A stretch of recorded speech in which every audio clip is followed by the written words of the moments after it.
chini, Mheshimiwa Rais. Nikajiuliza, wakati koti ambaye anataka kutumia constitutional, yeye hakufuata sheria ya koti hiyo. Wale waliendelea kukaa kazini na yeye hakupelekwa mahali. Mheshimiwa Rais, hatukwambie uvuje sheria, lakini jua pia wewe hautapelekwa mahali.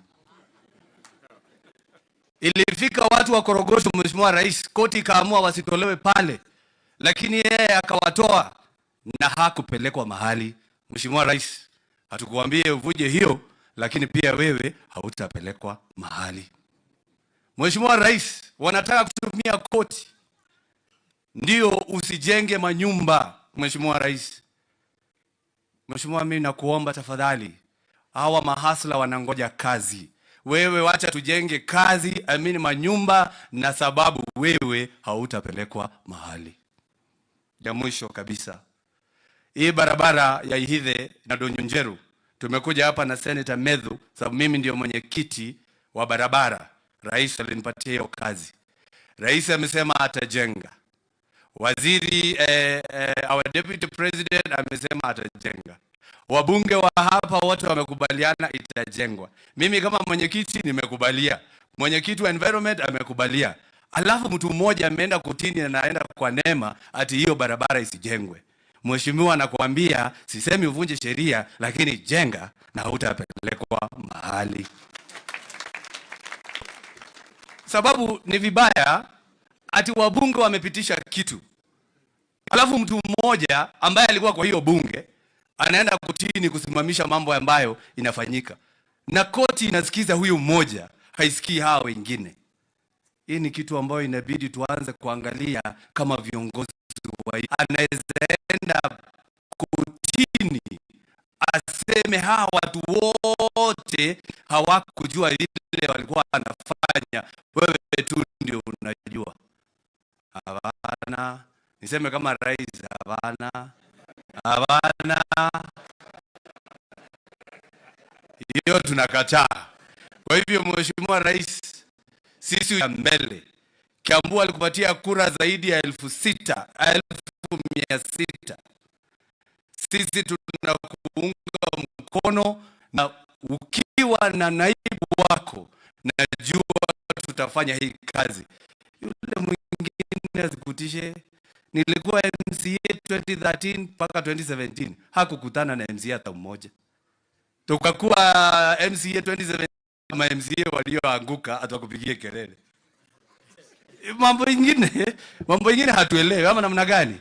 Acha nifikishe hapo, sababu nimemaliza yangu, na hiyo yote tumekubaliana na Methu.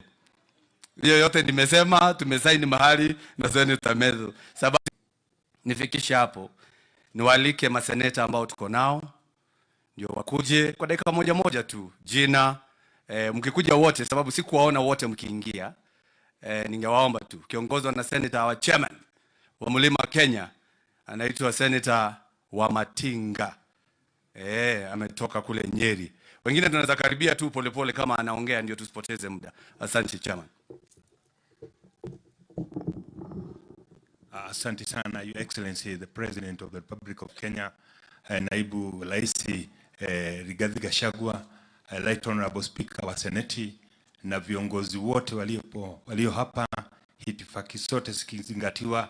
God is good and all the time. Mheshimiwa Raisi, leo nimekuja hapa kuleta risala za lambi kutoka kwa wakazi wa Nyeri kwa rafiki Senator mwenzetu Methu. Na kama ilivyo desturi, Mheshimiwa Raisi, pale Nyeri na Madhela sana pale tumetoka na Deputy President, hatuongeangi siasa wakati wa mazishi. Na ndiposa Your Excellency, sitaongea siasa, lakini ni vizuri Your Excellency saa niseme nimowe na nedaigwa Didenyoro wakiaria. Didenyoro tutigatishwo ni mundu, gutire mundu kuwete mwana na mugongo, menda guka tukuonana nao, no ni turaugire gutire mugongo shwo ni mundu, gutire mundu kuwete mwana na mugongo, menda guka tukuonana nao, no ni turaugire gutire mugongo ku bururi uyu, na andu acio tone maratukuata mahukuota ndinyoro andu acio tutigire tuonane nao. Vile nimesema Your Excellency sir, nimesema hii barabara ya Donyojero Ithive hii ambao wameongelelea sana, unajua kwa sababu ni msha Mungu na Biblia imesema what God has put together let no man put asunder. Wakasi wa Nyeri na wakasi wa Nyandarua ni kitu moja, na nimepitia hiyo njia. Your Excellency, hiyo barabara tumesema ijengwe na tutakusaidia. Na Karungo Thang'wa nwoiga wega, tutigatuike ati o turekiraga ndagika 5 tugatishwo ni mundurume umwe, na uguo ndoiga fuda tutiguthaitha muikoroko angikorwo ni migomo marenda ona ithuguo twiga ni tukuonana nao, no tutigwetikira thirikari no twahandire ithukio ni mundurume. Your Excellency sir, nimesema hata kama pesa itatosha mara moja kujenga hiyo barabara, ulete kidogo kidogo, tuendelee namna hiyo. Asante na Mwenyezi Mungu akubariki sana. Asante sana, makofi kwake Seneta wa Nyeri, Seneta wa Matinga. Hiyo barabara inashikanisha Nyandarua na Nyeri County. Kwa ufupi amesema mudo arehe adu wake na akeo kena adu wake. Asante Mheshimiwa Veronica, karibu.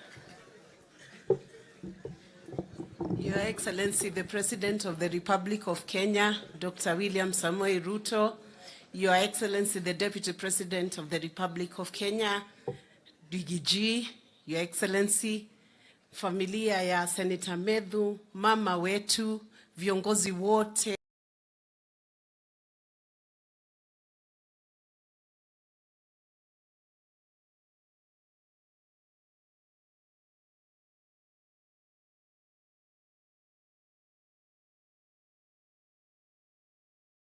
kanisa na watu wote wa Nyandarua, sana sana hapa Kinangop. God is good and all the time. Your Excellency, nimesikia Kiswahili ingine imeletwa hapa na Senator wa Nyeri. Ukiniongelesha vizuri nitakuambia ukweli. Mzuri sana ambaye amewakilisha mambo ya watu wa Nyandarua kisawasawa. Amekuwa hata kama ni kijana mdogo kwa miaka, amekuwa akiongea kama yule amefikisha kama tuseme miaka 45 ama 50. Yaani amewakilisha kikweli. Na tunaona kwamba baba yetu alilea familia ambayo imesimama kwa udhabiti. Na tunaomba sana Senator Methu. Sasa mama ameachwa na mzee. Na unajua huyo ndiye alikuwa wa karibu sana. Lakini our father raised a strong group of sons around our mother. Take care of her. Msikubali alie.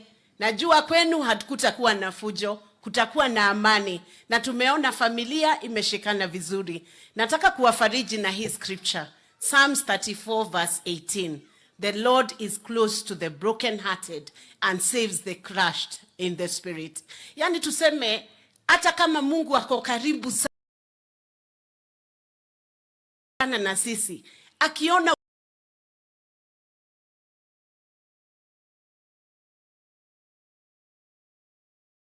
because God is giving us new territories, even as a nation. Huu mwaka nimeamua mimi kama Mkenya, I will be positive.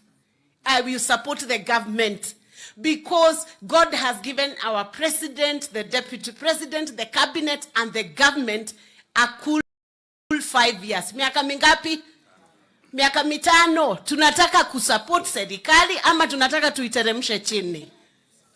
We will support the government and we are standing behind you, Your Excellency.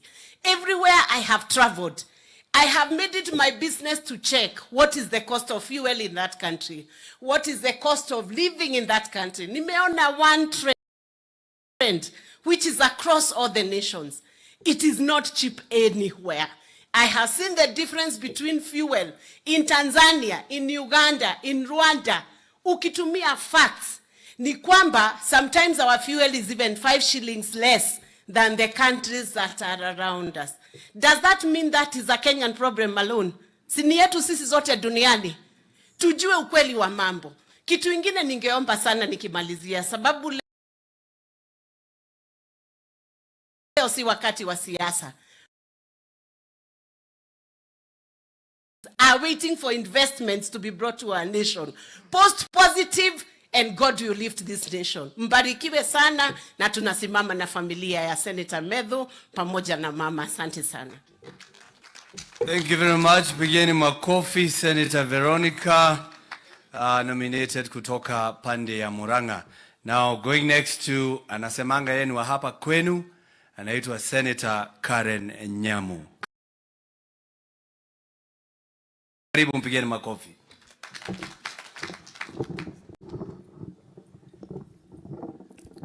Your Excellency, the President, Your Excellency, the Deputy President, the clergy, the family, the entire family of Waweru, fellow mourners and fellow leaders. Bwana Yesu asifiwe.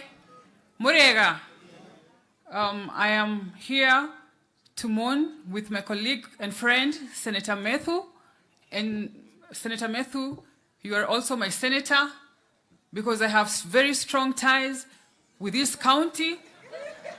You know, Samido is from here and he's right here. Na hata Christmas nilikuwa hapa, nimekula hapa. Na kwa hivyo, I may not have met the late Waweru, but we have seen the fruits of his labor from his children, particularly my friend Methu. And I think I have an idea the kind of man he was, and maybe he didn't take things too seriously, just like his son Methu likes to joke all the time. I'm not sure, but I can just imagine because of Methu.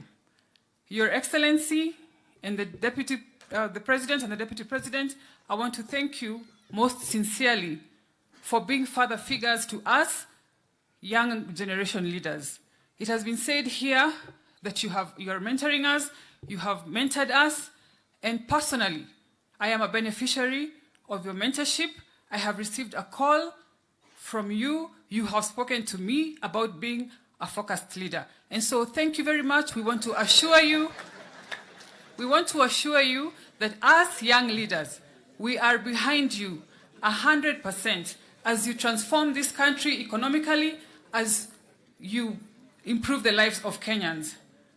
And, and Your Excellency, just to remain focused, because we know there is a lot of onslaught left, right, and center from the media, from the courts, and yours is to look at the results of what you're doing. At the end of the day, we are all going to applaud and thank you for what you have done to this country. We are very, very hopeful in your leadership, and thank you very much. Asanteni. Makofi kwa Senator Karen Nyamu, very, very focused. Senator kutoka Baringo, Senator Cheptumo, karibu.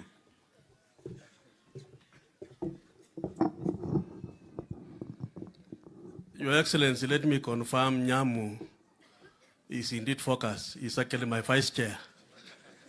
Your Excellency, our President, Your Excellency, Deputy President, our Speaker, Senate, fellow leaders, Nduku Methu, and your mother and your siblings, and the great people of Nyandarua, Bwana Yesu asifiwe. Your Excellency, let me start first and foremost by sending my condolences to the family of Ndugu Methu on my own behalf, that of people of Baringo County, to say sorry and pole for the passing on of your father. I remember last week when this situation arose, I spoke to you. I was to be here, but I was unable to come and visit. And today, God has given me a moment to be here. I want to say that we've read the testimony about your father, what he's done for you as a family. God will indeed continue to uphold you and sustain your family. Your Excellency, if there is something I want to thank God for the late Mzee, is to give us this young man called Methu. He is my chair of Lands Committee in Senate. And for the time I've been with him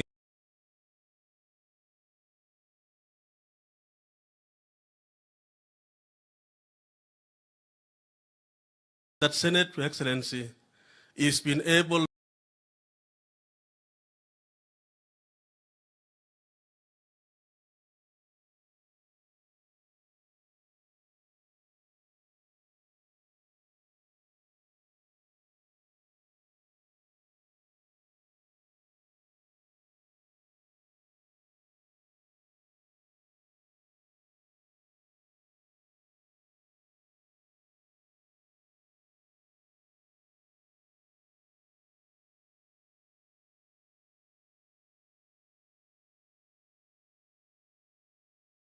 to happily, Your Excellency, you and your deputy, during the campaign time, it was a very difficult moment. But Your Excellency, these people from Central Kenya, let me say that, Your Excellency, because I come from Rift Valley. I want to very sincerely thank you, Your Excellency, because you and your deputy, you've been able to unite this country. Today, we have no division in our country. We are one nation, one people.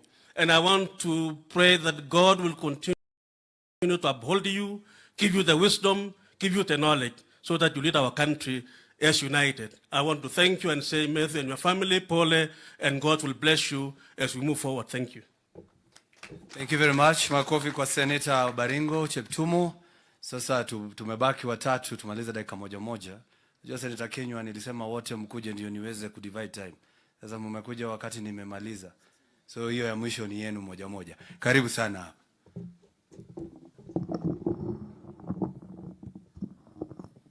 Asante sana, Your Excellency, the President of the Republic of Kenya, Deputy President, Speaker, and all protocols observed. Watu wa Nyandarua, Njambini, Bwana asifiwe sana. Mimi kwa majina naitwa Senator Alan Kiprotich Chesang, Senator kutoka Trans Nzoia County, na nimekuja hapa kwa sababu ya rafiki yangu Methu, ambaye is the youngest senator in the Senate. Many people confuse me for being the youngest, but senator ndio kitina member wetu. Mara mingi akiulizwa kwa nini yeye ni mdogo lakini anakaa mzee, anasema ni kwa sababu ati si kupenda kwangu, lakini ni kwa sababu kwa mahali ninatoka. So kando na kulia mzee leo, nimekuja pia kuona mahali huyo ndugu yangu anatoka. Na leo mimi ni siku ya, naweza sema, huzuni, pia kumsherekea huyu mzee. Imenikumbusha vile ndugu yangu Ndini Joro amesema, wakati wa kura mlikuwa mnatembea kwa makanisa mingi sana kutafuta kura. Huko kwetu sana sana tulikuwa tunaenda kwa mazishi zaidi ya 6 kila siku. Wakati nilianza siasa 2015 mpaka mahali niko, tulikuwa tunatembea kwa mazishi kwa sababu iko na watu wengi sana kama wanasiasa kutafuta kura. So ulipata tulitembea kwa mazishi mingi sana kule Trans Nzoia, until one day, that was the 26th March 2021 when I lost my father. It was very painful to me. Niliwacha kutembea kwa mazishi kwa sababu ya mambo tu ya kutafuta kura na kuongea mambo ya siasa. Nikagundua I never felt the pain ya wale watu ambao wanafiwa until that day ambaye nilipoteza my dad and my mentor. So Senator Methu, mimi nasema pole sana. I know how you're feeling. I know how painful it is, but I'm sure we are praying for you. We'll stand with you. God will comfort you. And thank you, Your Excellency. Umewacha kila kitu yako ingine with the weather ile ambayo imekuwa. Hata mimi nilikuwa nikikuja hapa nasema, na rais kweli vile mandege imekuwa ikianguka hivi na hii weather atafika kweli. But you've risked. Na umesema umekuja kulia na Methu. Mimi nasema shukrani sana, shukrani Deputy President, all the leaders who are here, majirani wote, tafadhali asanteni sana. Let's keep standing with Methu. After here, please, let's keep calling and checking on Methu. Na pia kwa kumalizia, Your Excellency, watu wa Trans Nzoia nimetoka huko wamekusalimia sana. Ingawa tunaona wivu kidogo, unapenda watu wa Nyandarua sana, Your Excellency. Ile mara umekuja hapa ni mingi, tafadhali kabla uende huko wamesema ni ororo tafadhali. Ile mahindi mambolea ulileta huko, kuja watu wakuambie shukrani. Ile mahindi tumekula huko, mahindi yote inakulwa mpaka hapa, inatoka Trans Nzoia. Kuja tukuambie shukrani kule Trans Nzoia, na tunashukuru sana, na pia tunasimama na wewe. Tunasimama na wewe with the difficult decisions that you're making.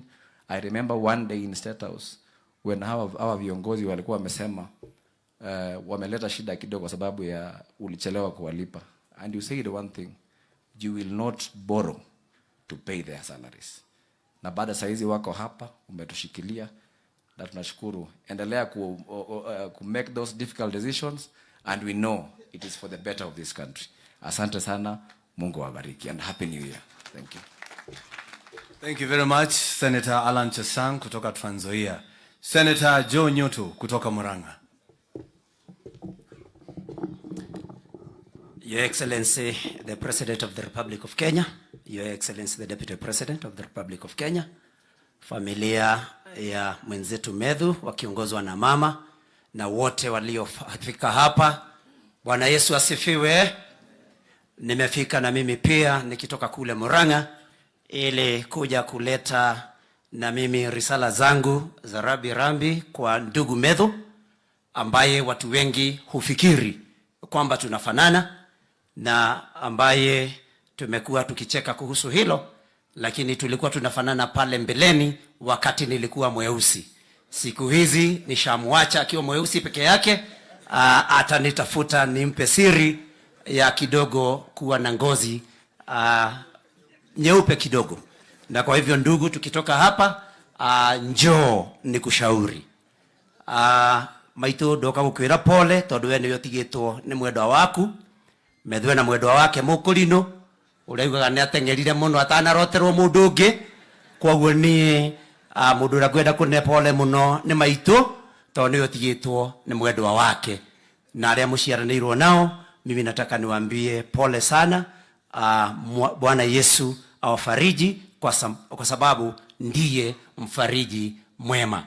Mimi sina mengi, lakini nimwambia ndugu yangu hapa siku ya Jumapili weka rugo abotige gwasya mwana wene no yohoragia mwaki na niguo waria haha rugamo haria.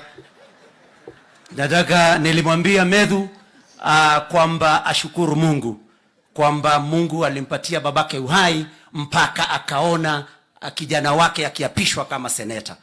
Mimi niliposhinda kama seneta wa Murang'a, jambo ambalo linifinya sana kwa roho na kwa moyo wangu ni kukumbuka kwamba babangu aliyetuacha mwaka wa 2014 hakuyepo. Na kwa hivyo ndugu yangu, shukuru Mungu kwamba alipatia babako hiyo fursa ya kukuona ukiapishwa. Mimi sitaki nizidi sana, lakini Mheshimiwa Rais, nataka nikushukuru kwa yale yote ambayo umekuwa ukifanya. Sisi tutakuunga mkono, na tunajua kwamba ukidungwa na mwiba ukakwama pale katika mwili, ukapata usaha, ni lazima wakati wa kufinya ili utoke, ni lazima uchungu uwepo. Na tunajua kwamba nyuma ya haya yote tutakuja kufurahia. Mimi sitaki nizidi kuliko hapo, lakini nawaambia poleni. Bwana Yesu amlaze mzee wetu mahala pema peponi, na nikirudi Murang'a niwasalimie.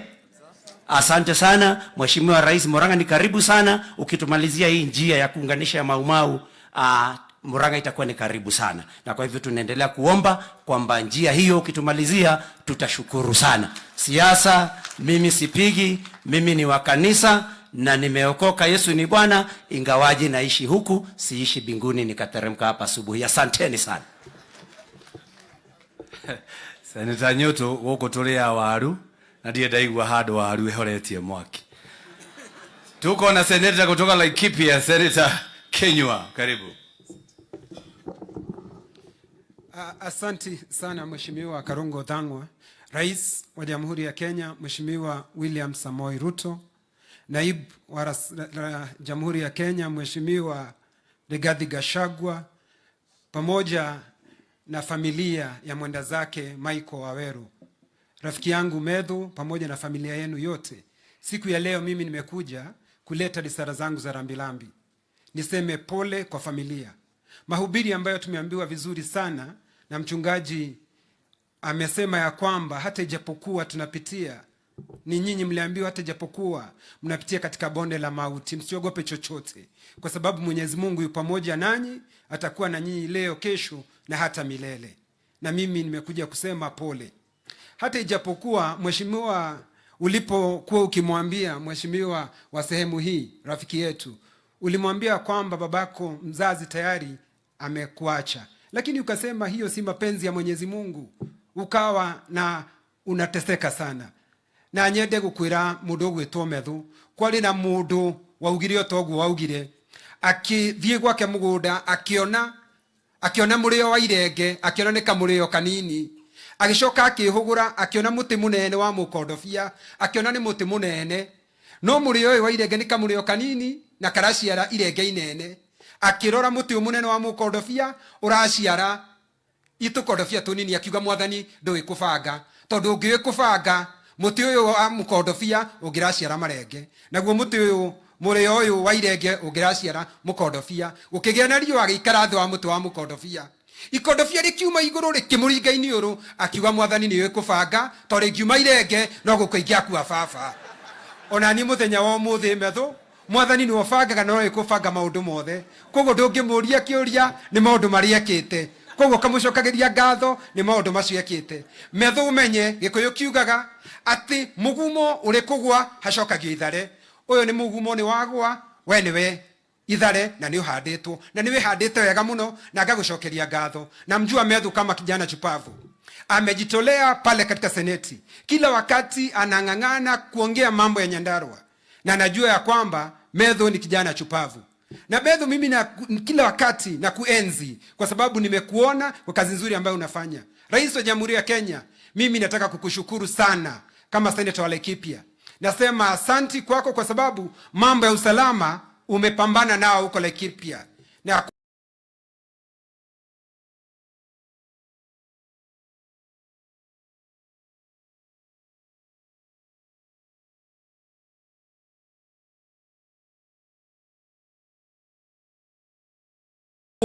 utakuwa next week tayari katika bunge, ndio haya mambo yaweze kuendelea mbele. Lakini rais, nimesikia kitu kidogo hapa nikakanganywa kidogo. Nikasikia ndugu yangu mbunge akisema ya kwamba ati hakuna Mongiki. Mongiki iko. Mimi kazi yangu, mimi huwa napambana na hii Mongiki. 2017 nikapambana na Mongiki. Hii juzi karibuni nikapambana na Mongiki. Na rekei demwere Mongiki ndukamakie mundu ndaigwa marauga aterenda gutuika ati niwe kingpin. Ucio ndagathumbure mundu, ndimuinagia mucungwa, ngamuinia muthirigu, ngikinya kumuinia moboko meri na kuna ri akarigwo ni ikinya, tondu na niene ni dawa yake.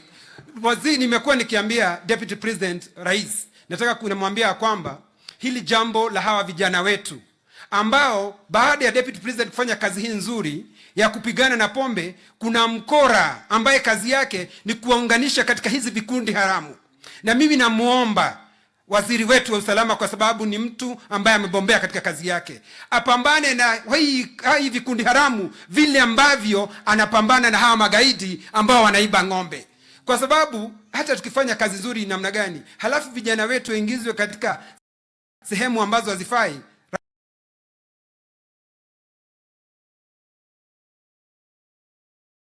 ndamwira rekei ndimwire andu aitu family ya Methu ni ndenda kuka kumwira pole, tondu gutiri undu uma Ngai na thutha, maundu mothe meka Ngai karire gitiini. Na ngacokia ngatho ni undu wa muthuri uyu witu, maundu macio ekite. Na ndaigua ndathoma Eulogy yaku auga maundu maria urenda gwika ni maria muthuri uyu angiekire.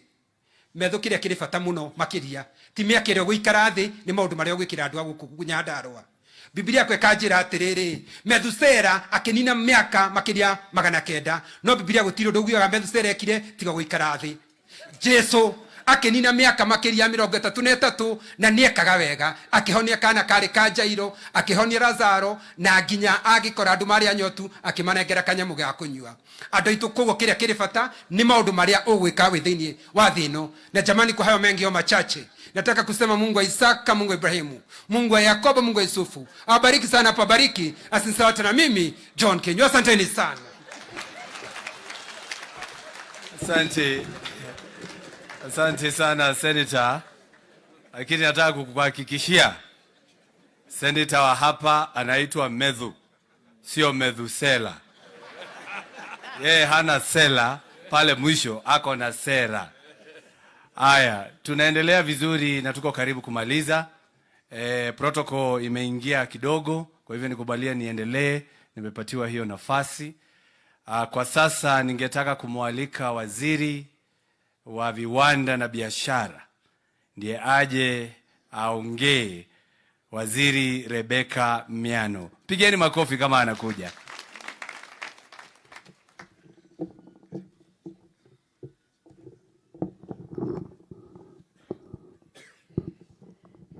Your Excellency, the President of the Republic of Kenya, Excellency, the Deputy President, all leaders present, the family of the late Michael, ladies and gentlemen, nawatakia salamu za mwaka mpya. Happy New Year. Na pia kuleta rambirambi kwa familia iliyowachwa na mpendwa wao. Ombi letu kwenyu ni kwamba Mungu awapatie amani. Ile amani tunasoma kwa Biblia ambayo inapita akili ya mwanadamu. Atemaito Ngai yakohe thayo uria utangimenyeka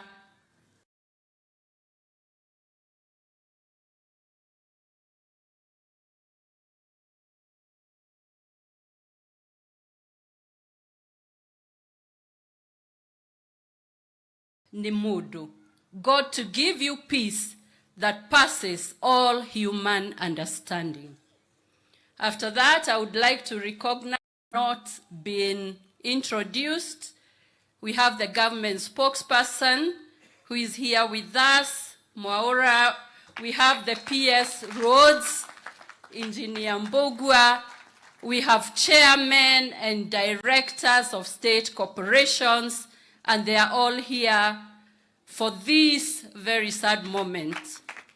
Having said that, Your Excellency, I want to tell you that the year 2024, we shall double our efforts. We shall work. We shall ensure that what we do is in support of your dreams and your transformation. You have told us in cabinet what you expect of us. I want to tell you, I do understand your dream. I'm very happy because history is made by people who were at first doubted, people who had good dreams. Your Excellency, you are making history. Laughter, praises, and other things do not make history. You're making history of this country. From where I am, the Minister of Investments, Trade and Industry will be right behind you to be part of the people who will make your history. We will put effort. We will ensure that we produce enough for use in our country to reduce imports. We shall produce enough to export. We shall support our industries, attract investments, and that's why the industrial spaces that we are working on, county aggregation and industrial parks, the EPZs, the special economic zones, will be there to support those three things: to reduce imports, to grow exports, and to attract investors. With all that, may 2024, for you, Your Excellency, and for you, the Deputy President, may 2024 be that.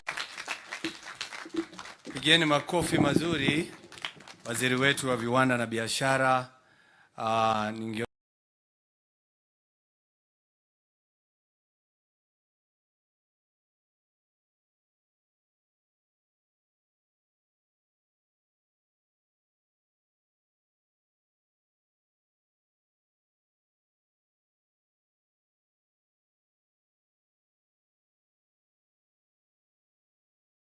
Seneta wetu Methu yeye ndiye atakuwa akimalizia ndio atupe shukran, lakini kwa sasa kuna kiongozi ambaye amesifiwa sana hapa na viongozi hapa, gavana wa hapa anaitwa Gavana Badilisha, andikiwa mwambia 2027. Asante sana Senator. Your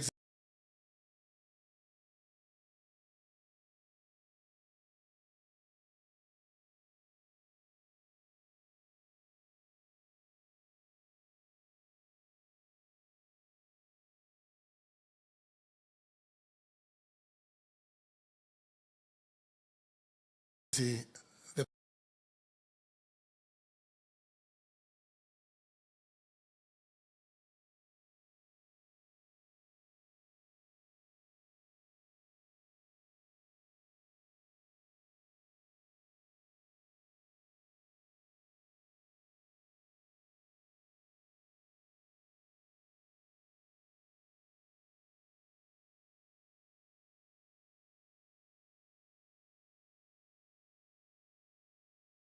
Gombe.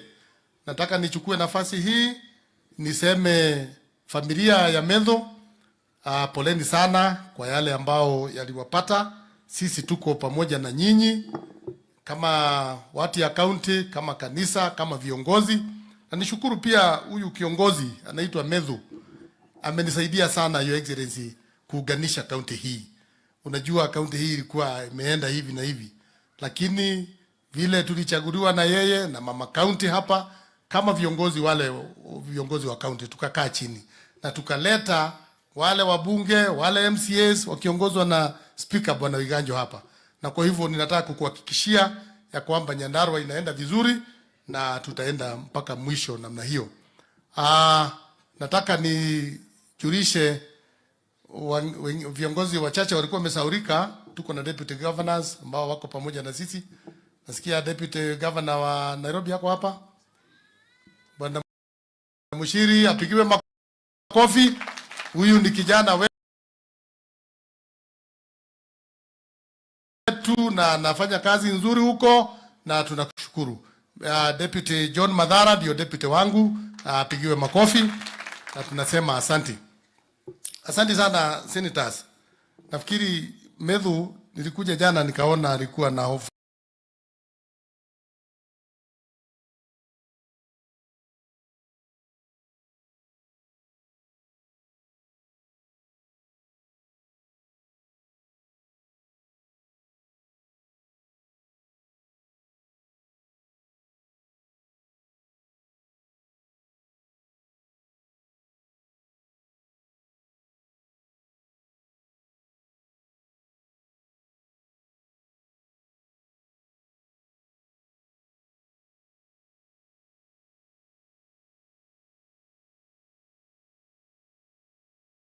huko Eldoret kucheza football. Your Excellency, walitupiga vibaya sana. You know they have time to practice and to do everything. Sisi magavana unakaa peke yako kwa kaunti yako. Nyandarua tunataka kusema ya kwamba tumeona mazuri ya hii serikali. Na ni wale watu tu ambao hawana macho ama wako na macho wataki kuona, wana masikio ama hawataki kusikia. Kwa sababu Your Excellency, wakati uliingia na ukaona hali ya afya ya Wakenya, ukaintroduce kitu inaitwa UHPs. Bereni walikuwa volunteers. We ukasema hapana. Hapa in Nyandarua tuko na vijana 1,300 ambao wanakava Nyandarua yote kule mashinani. Mtu akikojeka usiku, mtu akikojeka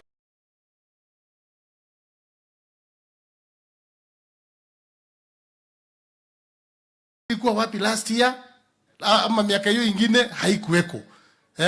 Your Excellency, hapa tuko saizi Jabini. Hapa ndio tunajenga industrial park. And in the history of this country, sijawahi ona, especially kama hapa Nyandarua, tukiwa na project moja ambayo inagharimu 500 million, ambaye ulikuja na hiyo idea Your Excellency, na tumeanza kuactualize.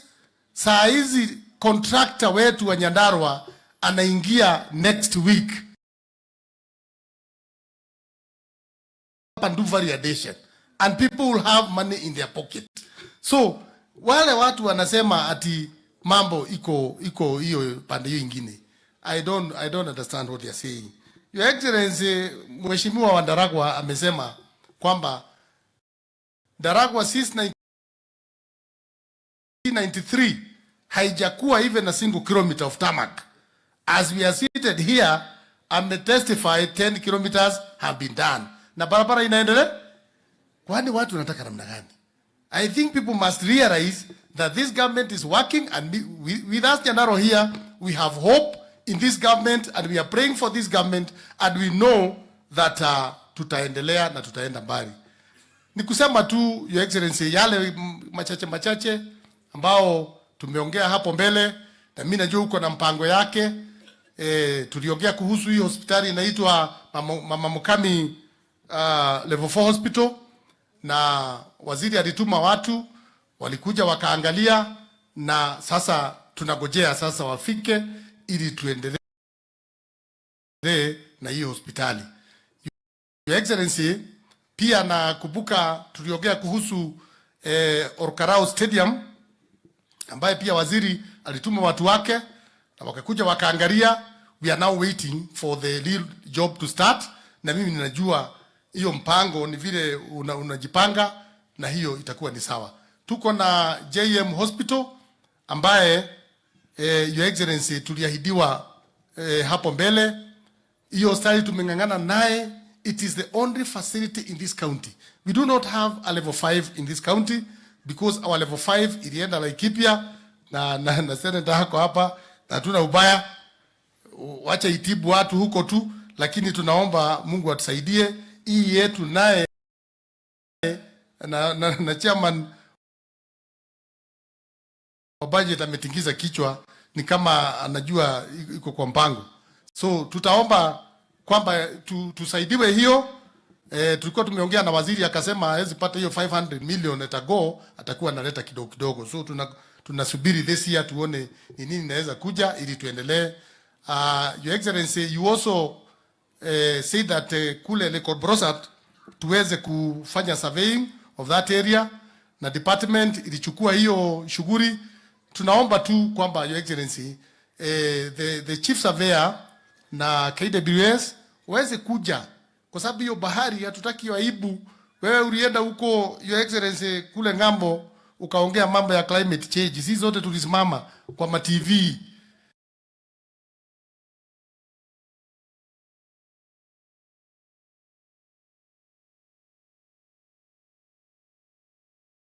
Vile ulitoa hotuba ya climate change, na itakuwa ni vibaya sana bahari yetu ipotee, and our president is very good in climate change. So that is why we are saying that we be supported, we be helped, so that we conserve that lake, na pia tuweze kuwa na mambo ya attraction ya nataka tu kushukuru.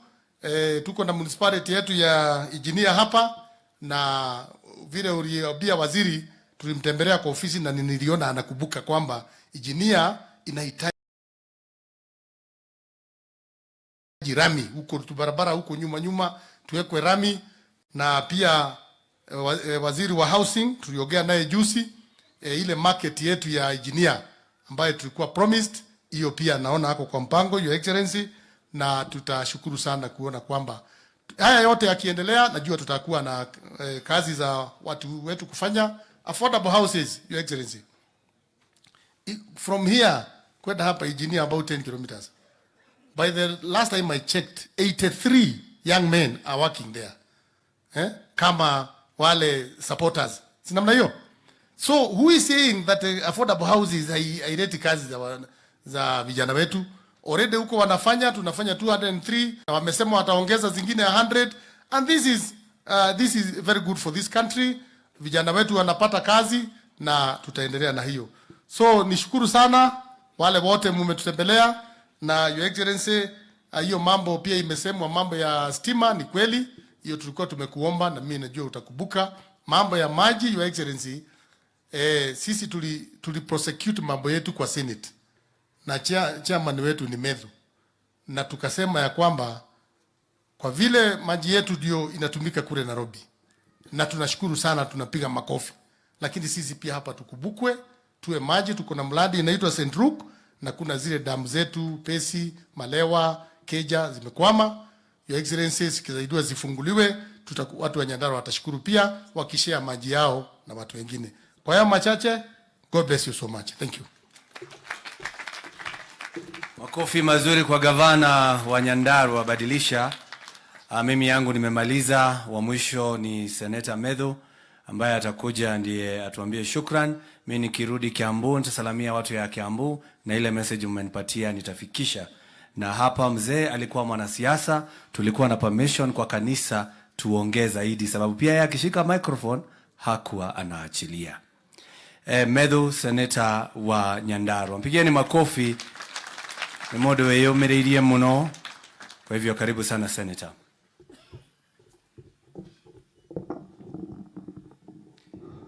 Asante sana Senator wa Kiambu, kiongozi wetu mkuu, Your Excellency President Dr. William Ruto, Your Excellency the Deputy President Gachagua, the Right Honorable Speaker of the Senate, Amason Kingi, my Governor, Your Excellency Dr. Badlisha, viongozi wote, waziri na indeed all protocols observed, viongozi wetu wa kanisa, watu wote wa familia yetu. Kwanza kabisa nataka ni muombe Governor msamaha kwa sababu unajua kwa itifaki mimi siwezi kuzungumza baada ya wewe na haijafanyika hivyo siku nyingine, so it was not intended. Your Excellency, there have been a very serious conspiracy between Senator Karongo and my family because it is not that I had said that I want to speak. It is not that mimi nilikuwa nimeandikwa kama mtu wa kuongea. Lakini Karongo na mama wamekuwa kipanga mpango kwa sababu tangia mzee alipotuacha sijapata nguvu ya kuongea kwa watu, na nashukuru sana kwa sababu mmepata nafasi ya kuja kuungana na sisi. Kwanza kabisa ningetaka niwashukuru sana kanisa ambalo linatuongoza na Your Excellency, kabla hujafika kiongozi aliyehubiri ni pastor wa kanisa yangu ya AIC. Mimi ni wa kanisa wa AIC. Kama wewe, sisi ni watu ya kanisa ya AIC. Ni vile unajua, mimi najua kwa nini unacheka wewe na Badilisha mnacheka tu na ni sawa sawa, lakini sisi wote tunaenda, nilisikia sisi wote tunaelekea mbinguni, so hakuna shida, tuacha tu tuende mbinguni.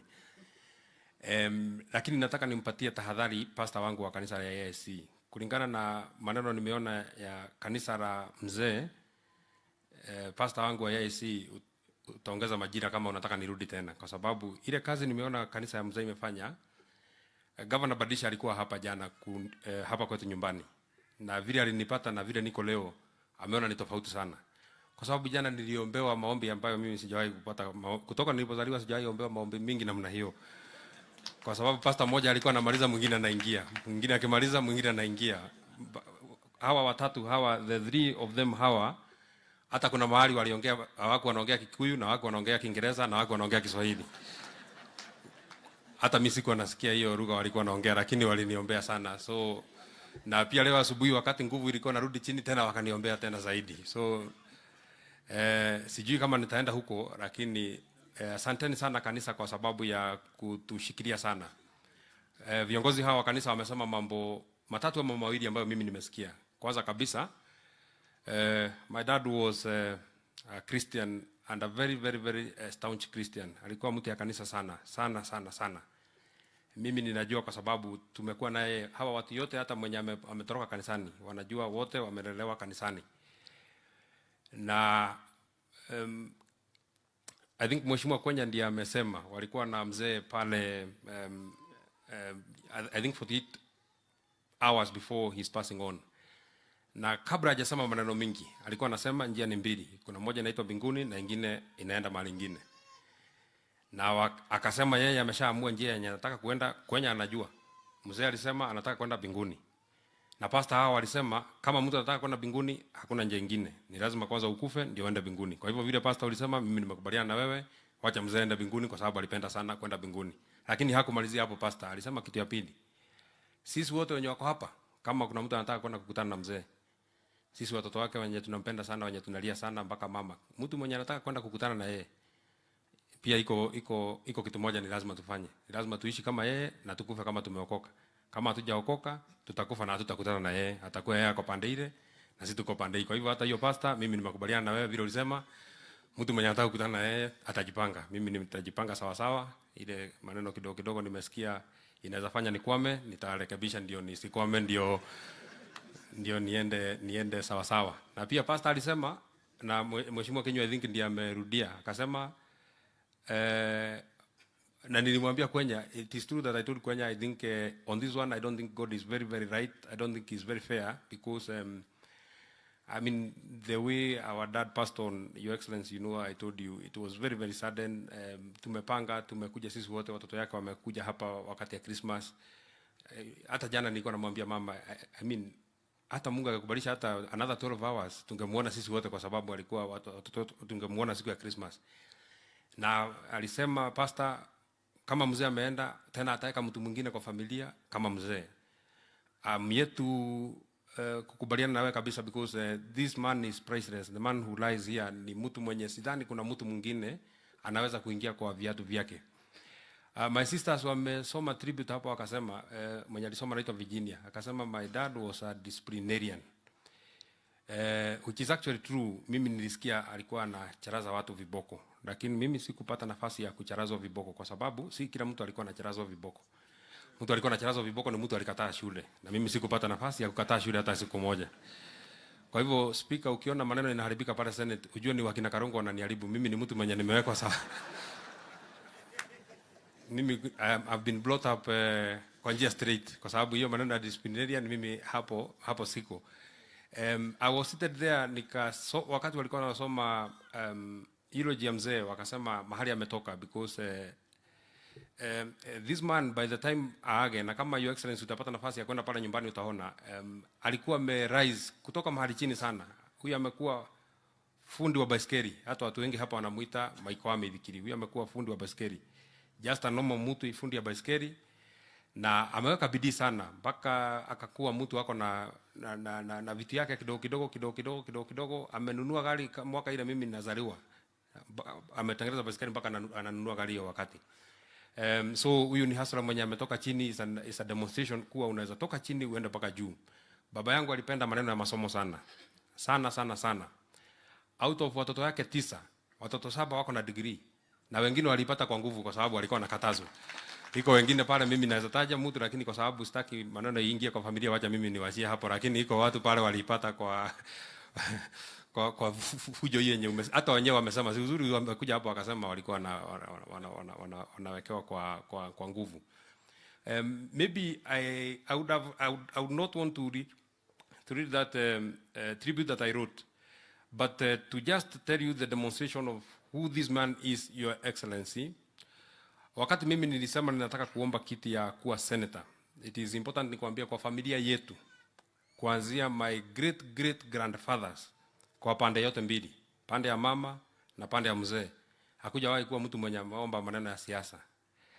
Hata hakuja kuwa mtu amekuwa hata chief, level ya chief, labda uongozi ya kanisa, lakini uongozi hii ya kuomba kura sijasikia mtu mwingine amewahi kuomba kura hapa kwetu nyumbani.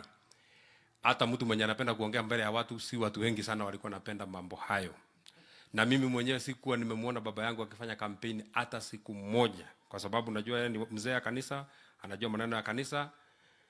I think that time alikuwa na kama wale wazee wengine wenye wanaona kama siasa ni ya watu wenye sio watu wazuri. Unajua watu wa zamani walikuwa watu ya siasa walikuwa watu wabaya, lakini siku hizi wako watu wazuri kutoka watu ya kanisa kama wewe walipoingia. So wakati nilisema ninataka kusimama kiti 2017, nilikuwa mtoto wa shule. I was still a student at Pwani University. So I didn't know how to tell mzee that I want to run for a political office. For some reason I just chose to run for Senate. Si kutaka kusimama president, siko na degree. Siko nataka kusimama governor, siko na degree. Siko nataka ubunge, nilikuwa naona ni ndogo. And I still hold that position, didn't that kiti ya ubunge ni ndogo sana. So nilikuwa nataka ile inatoshana na mimi, ile nilikuwa naona ile ya ubunge. That is why hata kama mnabishana mnasema ni upper house, is okay, hakuna shida, lakini mimi nilitaka kwenda hii yenye watu wengi wananiamini, watu wengi sana kama watu wote hawa wamenichagua. Watu wako kidogo wamekuchagua kwenye hapa, wako kidogo wamekuchagua Mshira hapa, wako kidogo wamechagua Murem, lakini wote hawa wamechagua kama Methu hawa watu wote.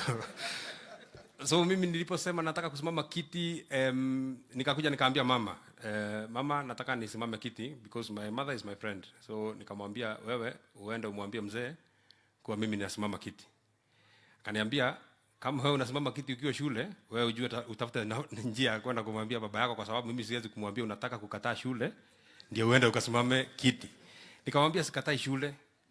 Mimi nafanya mtihani mwezi wa 4. Kwa hivyo ile kitu sitafanya, sitaingia chama ya Jubilee kwa sababu Jubilee kifanya nomination, mimi nafanya mtihani, so sitaweza kushikanisha. So nitatafuta chama kingine yenye mimi nitaenda direct mpaka huko mbele, huko mwezi wa 8. Lakini mama akakataa kumwambia mzee. So what I did, nilienda nikaprint posters mingi sana. Nikaenda pale kwa mlango yake nikaweka mingi na nikajiendea shule nikarudi Mombasa. Ndio akiangalia poster aone kama ni mimi niko hapo na majina yangu imeandikwa hapo na kiti yenye nasimama. So anauliza mama, na hii mtu amesemaje? Mama anamwambia mimi nilisikia amesema. Unajua mama pia hataki kusema kana ni kama hako kwa hiyo mpango ya mimi kusimama. Anasema nilisikia hii mtu ni kama amesema anataka kusimama. Nilisikia ilichukua muda kama 4 days. Yeye akiangalia hiyo poster anarudisha. Akiangalia anarudisha. Mpaka akapata nafasi akanipigia simu, akaniuliza, nikamwambia ninaona ninataka kusimama. Akaniuliza pesa ya kusimama iko wapi? Nikamwambia niko naye na niko na marafiki, lakini kwa ukweli sikuwa naye, lakini sikutaka nimwambie sina. Lakini wakati aliamini ninasimama kiti, he took those posters, this priceless man who lies here, alichukua akazipeleka kwa watu ya familia yao. Ako sister yake mmoja anaishi mahali panaitwa Weru. Akapeleka posta zangu, akapeana huko, akasema ziwekwe huko kwa Zibadinkwe. By the time I came back from school, kwa matatu, nikikuja naona mtu anaitwa Methu anasimama kiti, nataka nisikie watu ndani ya matatu wanasemaje. Na maneno hayo ikawa ni hivyo. We were not successful then. But this time, wakati tena nilimwambia, aliniuliza inakuaje, nikamwambia bado naendelea. Zamani kidogo nilikuwa siko wa chama ya UDA na wewe unajua. So nilikuwa kwa chama ingine. So akaniambia ni sawa tu, tuendelee tu, tuombe hii kiti. Lakini kama ungeingia UDA, tungeipata kwa rahisi sana. Hako anataka niingie UDA, hako anataka kuniambia ingia, lakini akaniambia kama ungeingia, tungeipata kwa rahisi. This man alilala kwa Tallying Center, inaitwa Engineer, a whole night alikuwa hapo. Akatoka hapo akakuja akachukua bibi yake ambaye ni mama yangu. Akamwambia bana, kura yetu inaweza ibiwa huko Orkalau.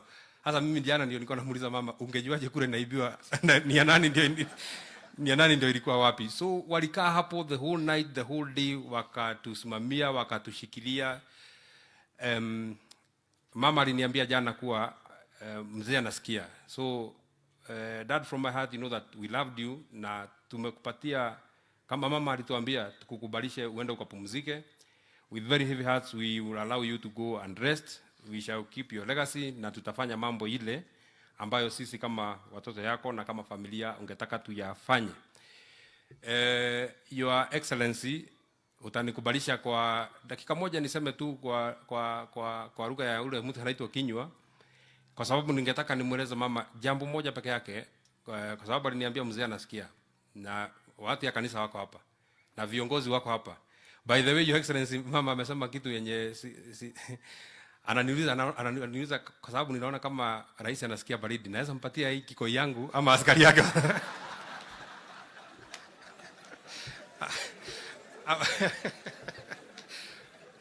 ama askari yake watakataza. So asante sana kwa kuja kuungana na sisi. Uguo maitu kuma kuri nie na ciana citu ciothe na nitwaritie nacio. Tutingihota kuikarira giti kiria kiraikaragirwo ni baba, no nitukunyitana muno na umenyage nitukwendete muno kuma ngoro-ini citu, na nitugutungata muno matuku maria mothe Ngai egukuhe guku thi. Nitugukwenda muno na nitugukuhe thayu na nituguthingata muno urumwe uria baba arendete, tondu ni arendete tutwarane na tunyitane muno, na gitio kiria turahete baba tondu ni turamuhete giothe turi kuheaga giaku na giake, na wendo uria turendete baba tugukwenda we, wendo wake na wendo waku, na ciugo ciaku nicio irikoragwo cie ciugo cia baba. Umenye nitukwendete muno na nitugukurora muno na nitugutungata muno makiria na nitugukukenia muno. Ni njui ni urarigwo kana nitukuhota kutwarana wega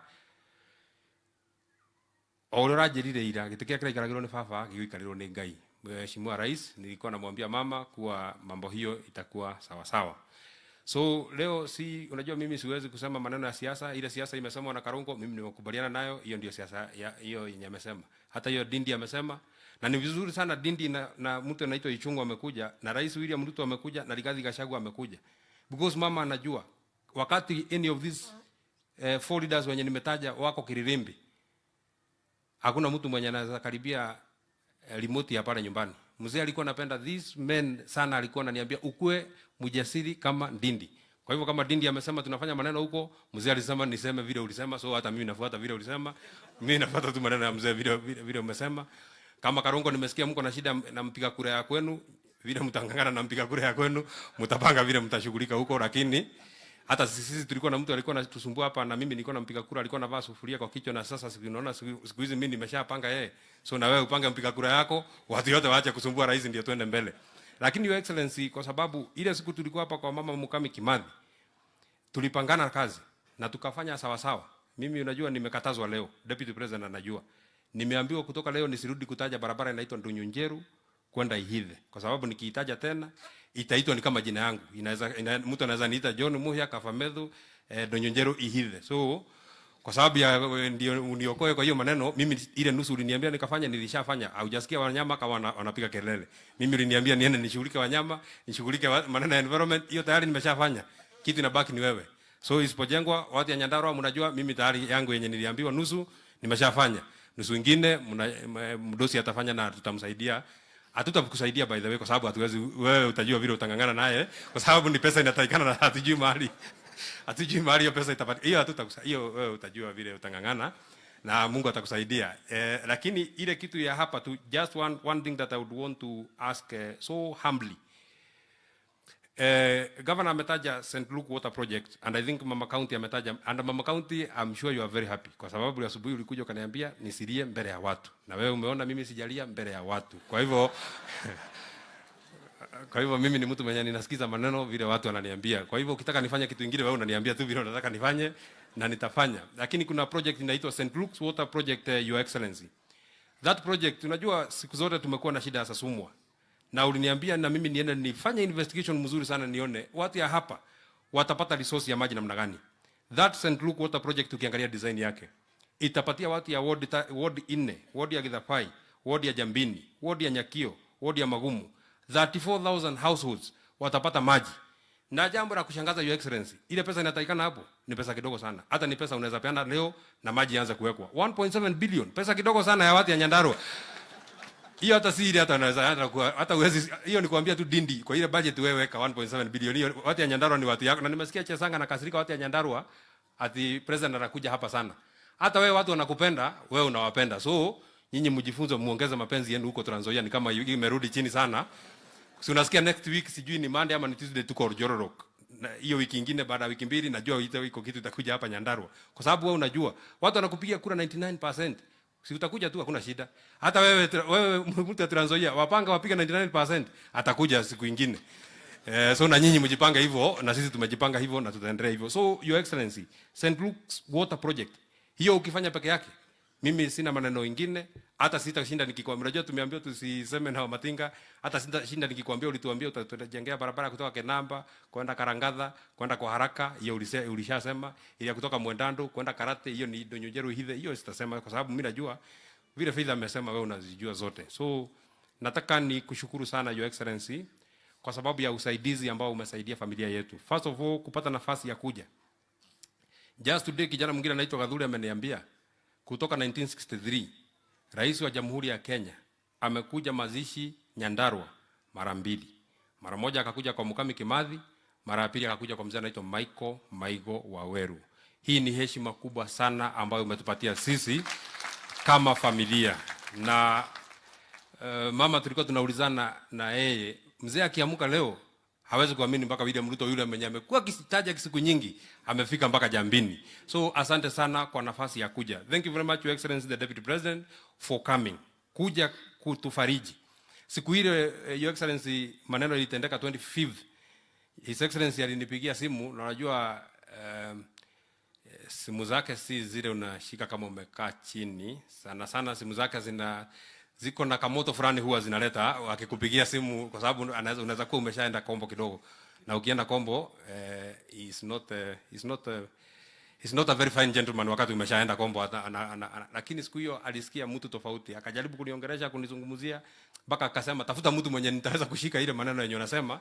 So he spoke to my elder brother anaitwa David, ndiye alizungumza naye, ndiye akamweleza, because that time mimi sikuwa na mweleza maneno vile alikuwa nataka. Pia wewe ukanipigia simu na baadaye ukaongea na mama, na mama alikuwa anauliza wewe unaongelesha lugha gani. Alitaka kujua sana, na hii mtu mwenye anaitwa rais, mimi nitaongea na yeye kweli? And you spoke to her, ukatu encourage, na kazi kubwa sana umetufanyia. Hii kazi kama tungekuwa tunafanya kama tunalia ingetushinda. Umetusaidia sana. Pesa zenu mlituma na zikaletwa na Mama Faith, zikatusaidia kama familia. Kazi hii yenye imefanyika hapa nyinyi ndio mmefuatilia. Mimi nimeambiwa tu kazi yako ni kulia na kukuja mazishi. Kazi nyingine yote mmenisaidia. Kwa hivyo asanteni sana kwa kazi hiyo ambayo mmenisaidia. Thank you very much, the right honorable speaker, for coming. It's an honor. Governor alikuja kama amekimbia nyumbani na akakuja akatufariji. Waziri alinipigia the first day. His Excellency Deputy Governor huyu amekuwa kila siku amekuja. Mama Faith huyu ndiye amekuwa coordinator wa bunge. Huyu Mama Faith ametufanyia kazi mingi sana. Lakini hiyo yenye ulisikia kiniita my son pia anaitumia kwa njia nyingine. Wakati anataka kukaza nati ndio ananiita my son sana, hiyo ndio anaongeza sana. Dindi ameshakuja nyumbani, Mheshimiwa Speaker pamoja na MCS wote. Thank you very much Mheshimiwa Deputy Governor. Thank you Mheshimiwa Mkuji, alishakuja mpaka nyumbani. Huyu mwenye anaitwa Kwenya amekuwa ana coordinate wa bunge. Na mmesema ile wakati ya kura huyu mtu alikuwa anasumbua watu. Kwenya is a good man, lakini unajua he was taking advantage. Kwa convenience yake anataka mimi nimuite uncle, because kuna vile alifuata sijui familia yetu na familia yao kuna mahali ilishikana, akasema yeye ni uncle yangu. So wakati tunakuja hapa wakati ya kura ananiambia sema kitu mbaya kuhusu uncle yako, iko mahali nitaguza na mambo yako itaharibika. So he has been using it very conveniently, his uncleship. Wakati mimi nataka kitu yeye is not my uncle, is my colleague, lakini wakati yeye anataka kitu is my uncle. So it's okay. Thank you very much Mheshimiwa Michael and all of you wakati ambao mmekuja. Nigatho muno andu aitura ritu ria Karoboithi na andu akina Gofu.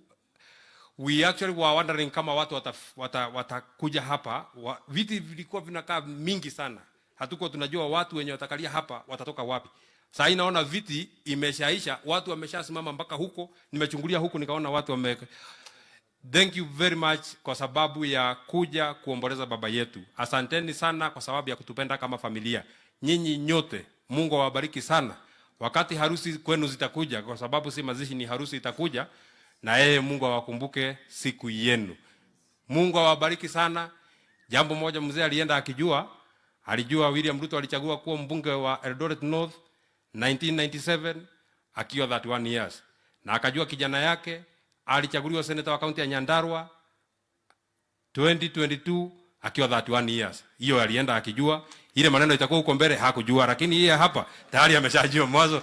Hakujua mwisho, lakini mwanzo alishajua. Nataka nimkaribishe Mheshimiwa Anthony Kimani Ichung'wa ambaye alikuwa pia rafiki ya baba yangu, lakini hawako wanajuana kwa sababu alikuwa anamuona Kililimbi. Thank you very much. Asanteni sana kwa kutufariji.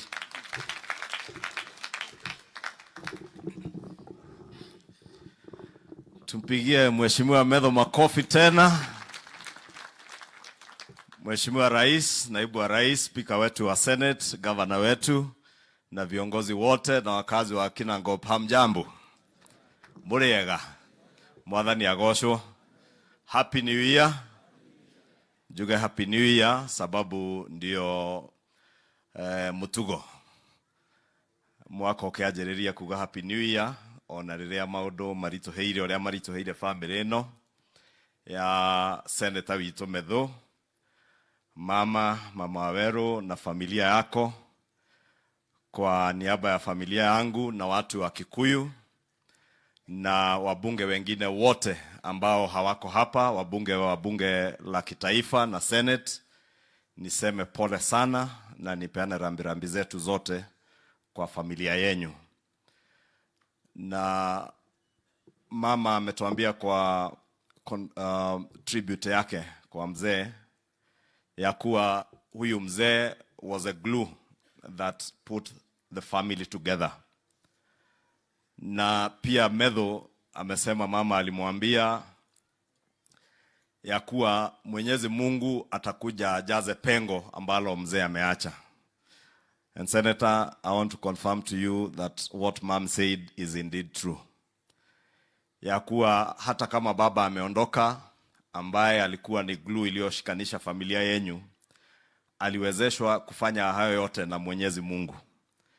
Na Mwenyezi Mungu mwenyewe anajua sababu ya kumpumzisha mzee wakati alimpumzisha, hasa ikiwa wakati wa sikukuu ya Krismasi na wakati ambao familia nyingi zinakutana kusherehekea sikukuu. The best we can do is to pray for you and your family that God will continue to console you as a family and give you strength to be able to forge on with life, even in the absence of your dad, husband to your mom, and a mentor, as you have said, to all of you as his children and other people in this community ya hapa Kinangop. Kwa hivyo tuwaambie pole na tutaendelea kuwaombea. Na muishi mkiamini ya kuwa hilo pengo mzee ameacha, Mwenyezi Mungu mwenyewe atalijaza. Na vile mama alikuelezea, kiti alichokuwa akikalia mzee, Mwenyezi Mungu peke yake anajua venye amepanga, na ataweza kuja akalie hicho kiti kwa nyumba yenyu. And we can only pray that you continue to be united as a family vile mzee alitaka. And we are happy, Senator, ya kuwa umesema vizuri ya kuwa mzee ameondoka, lakini amewaacha nyinyi na amewaachia Mungu. Na najua kawaida kwa familia zetu, and I say that because I'm also my dad's last born son, na nimeona wewe pia ndiye kitinda mimba wa vijana wa mzee. Kawaida kijana kama Waweru, who is your first born, huwa ako karibu sana na mama. Na kijana yule last born huwa ako karibu sana na mzee. Na nimeona ya kuwa ni ukweli pia wewe ulikuwa karibu sana na mzee. Kwa hivyo wewe ujue kama pia kiongozi uko na jukumu kubwa zaidi kwa hii familia, kuishikilia na kuhakikisha ya kuwa mmeishi pamoja vile mzee angetaka muishi. Kwa hivyo poleni, and may God bless you and rest the soul of mzee in eternal peace. Mheshimiwa Rais, viongozi wengi wameongea na mengi yamesemwa, na sitaki kurudia yale yamesemwa. Na Mheshimiwa Rais aliyekuwa speaker wetu hapa Nyandarua, Mheshimiwa Wahome, aliongea juu ya kiwanda cha Midlands cha potato processing. Na ni ukweli that industry together with the industries, our governor ameongea juu yake na waziri wetu Rebecca Miano, zenye zitakuja kwa KIPES na the EPZ centers. All those industries zitakuja kusaidia uchumi wa nchi yetu. Na hapa Nyandarua, vile Senator Karongo alisema, hasa hapa Kinangop mulijulikana sana kwa kilimo cha viazi. Na taidhu andu ake abu ne kioraigwa Karongo ake muringa ithero andu a waru. Taugaga waru ciothe ni cia Kinangop. Lakini Your Excellency, hiyo kazi ama ukulima wa viazi uko hatarini ya kuangamia sababu ya kuendelea kukatakata mashamba sana. Tukiendelea kukatakata mashamba sana, watu kujenga, hiyo industry ya Midlands haitakuwa na kazi. The KIPES and aggregation centers and EPZs that we are investing in will not be viable kama kilimo cha Nyandarua, iwe ni kilimo cha maziwa ama viazi, hatutakuwa na mashamba ya kufanyia hiyo kazi. Na ndio maana Mheshimiwa Rais, ile mpango uko nayo ya housing is critical in ensuring that we do not continue to subdivide our land further than we have. And I want to encourage Your Excellency, because a lot has been said about the state of our economy, but I stand here in the new year, Your Excellency, to assure the people of Nyandarua and the people of Kenya that our economy is stable. Our economy is regaining its foothold, courtesy of the good leadership, Your Excellency, that you have set out. Tumeona, Your Excellency, yale tumeambiwa takrimu zinatuonyesha not just our GDP growth at almost 5.9 heading to 6%. Inflation imeweza kudhibitiwa. Na umeona hata reports za World Bank zikituambia ya kuwa Kenya is among the countries in the world that have been able to contain inflation. Na ndio maana Mheshimiwa Rais, mimi sina wasiwasi nikisema na nikiambia Wakenya ya kuwa umeweza kudhibiti uchumi wetu, and the next thing is now the economic takeoff. Your Excellency, sina wasiwasi mimi nikisikia watu wakati wa Christmas, wakati wamekula vitu zingine, wakisema wako tayari kurudi kwa maandamano. Na mimi nawaombea tu. Nikajiuliza, walituambia last year wanaenda kwa maandamano sababu bei ya unga ilikuwa 260. Leo bei ya unga iko nusu ya hiyo bei. Sasa utaambia watu unaenda kwa maandamano kuandamana nini kama bei ya unga imeteremka? Courtesy of the subsidized fertilizer, Your Excellency, ulianzisha program yake, courtesy ya mvua yenye Mwenyezi Mungu ametubariki nayo, na ile mipango dhabiti ya kuinua uchumi umetuwekea. So I want to encourage you, Your Excellency, do not relent. Tumeambiwa, Your Excellency, our forefathers in the first dispensation of our country fought for independence and lost lives. Many people lost their lives in that fight for independence. The second dispensation, Your Excellency, of our country was that of the second liberation, which culminated in the enactment of a new constitution in 2010. And there are many heroes of that second liberation, many who are still alive today and many who lost their lives and who have passed on ahead of us. The third dispensation, Your Excellency, and that's why I agree with those like Waziri who have said that you are rewriting the history of our country.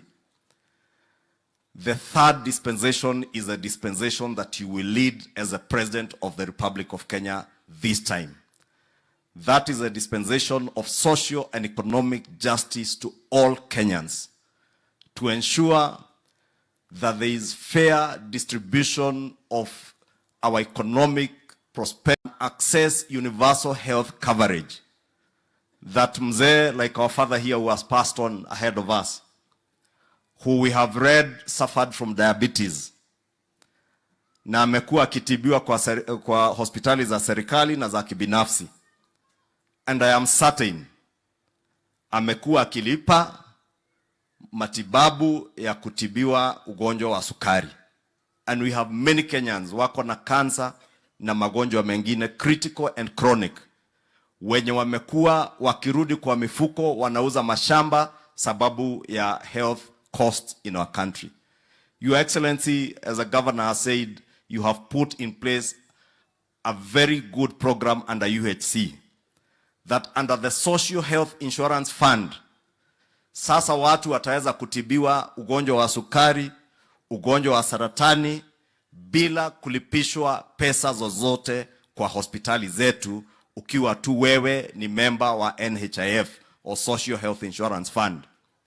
Lakini Mheshimiwa Rais, vile tulivyoambiwa na viongozi wengine hapa,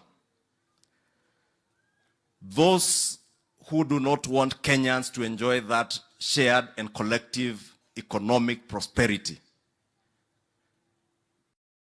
are sabotaging these programs. They are sabotaging your housing program. They are sabotaging that universal health coverage program and other government programs. And Your Excellency, allow me to speak to our judiciary as we bid farewell to Mzee Michael, and ask our judiciary not to allow our judicial officers to be used by the economic saboteurs, those who want to sabotage that endeavor to ensure that we have collective economic prosperity. Let me ask our judicial officers not to allow themselves to be used by the cartels that are sabotaging the housing program, the program to ensure that all Kenyans access universal health coverage. Wale ambao wako kotini, Mheshimiwa Rais, ni wale ambao wamekuwa wakinufaika na uporaji wa pesa kutoka mpango wa NHIF. Ndio wameweka makesi kotini. Wale wengine unasikia, wale Ndindi Nyoro wameongea juu yao hapa. The masters and architects of state capture. Wale ambao walidhani ya kuwa Wakenya wataishi milele na milele kama slaves wao na familia zao. They are the ones today who are pushing the sabotage of the housing agenda. And Your Excellency, I said the other day, and they sent all their social media teams to descend on me, but I want to tell them today, Your Excellency, mimi hakuna mtu wa kunitukana kwa social media anaweza fanya nikose kukuambia ukweli. If through state capture wewe ulifanya a Chinese contractor ajenge nyumba 2,000, zaidi ya 2,000 affordable housing on private land, as we have been told, through state capture, Kenha, a state agency, inaenda kujenga barabara on private land, ili wewe ujenge your own private city, Wakenya waendelee kuwa tenants on your land. Your Excellency, I want to ask you, do not relent, never relent on the endeavor to ensure that the housing agenda becomes a reality. Those who are ahead of you, courtesy of state capture, sabotage that program so that they benefit themselves and their families. Your Excellency, you are now the architect of that third dispensation of our country to ensure that we have social and economic justice to all Kenyans, that all Kenyans can access affordable housing, young Kenyans can access jobs. Huyu Senator Methu, Your Excellency, unakumbuka na amesema vizuri. Na ni vizuri sababu ni kijana husikiza huyu senator wetu. Unakumbuka wakati tulitembea hapa mara kadhaa tukiomba kura, mkiwa na naibu wa rais, siku moja amesimama juu ya gari akiongea, ukaniambia mkiwa na Mheshimiwa Rigathi Gachagua, tafuta huyu kijana atoke kwenye yako akuje UDA, wakiwa na Mheshimiwa Karongo Wadhangwa. And when I spoke to both of them, Your Excellency, I can confirm, sababu Karongo alikuwa Secretary General, akiwa na cheo kubwa kidogo pale kwa hiyo chama. Huyu Methu ndiye alikuwa wa kwanza kuniambia enda uambie rais mimi, sababu hata mzee alikuwa ameniambia the same thing. Mimi nimehama na nitaongea na Karongo tuhame pamoja, na wakahama wakaingia UDA. And that is why with God's blessings the people of Nyandarua elected him as senator hapa, na Karongo kama senator wa Nyandarua wa Kiambu. Mheshimiwa Rais, nimesema hivyo sababu ulisaidia huyu Senator Methu na Karongo kama vijana wawili wachanga wakapata kazi kama masenator. But the bigger challenge in our country today is millions of young people, their age and below, who have no jobs. Those jobs can only be guaranteed if we actualize that housing agenda and all the programs, even those of manufacturing and industry, as Waziri has said, if they become a reality. I want to encourage you, do not relent, do not lose your focus on your agenda.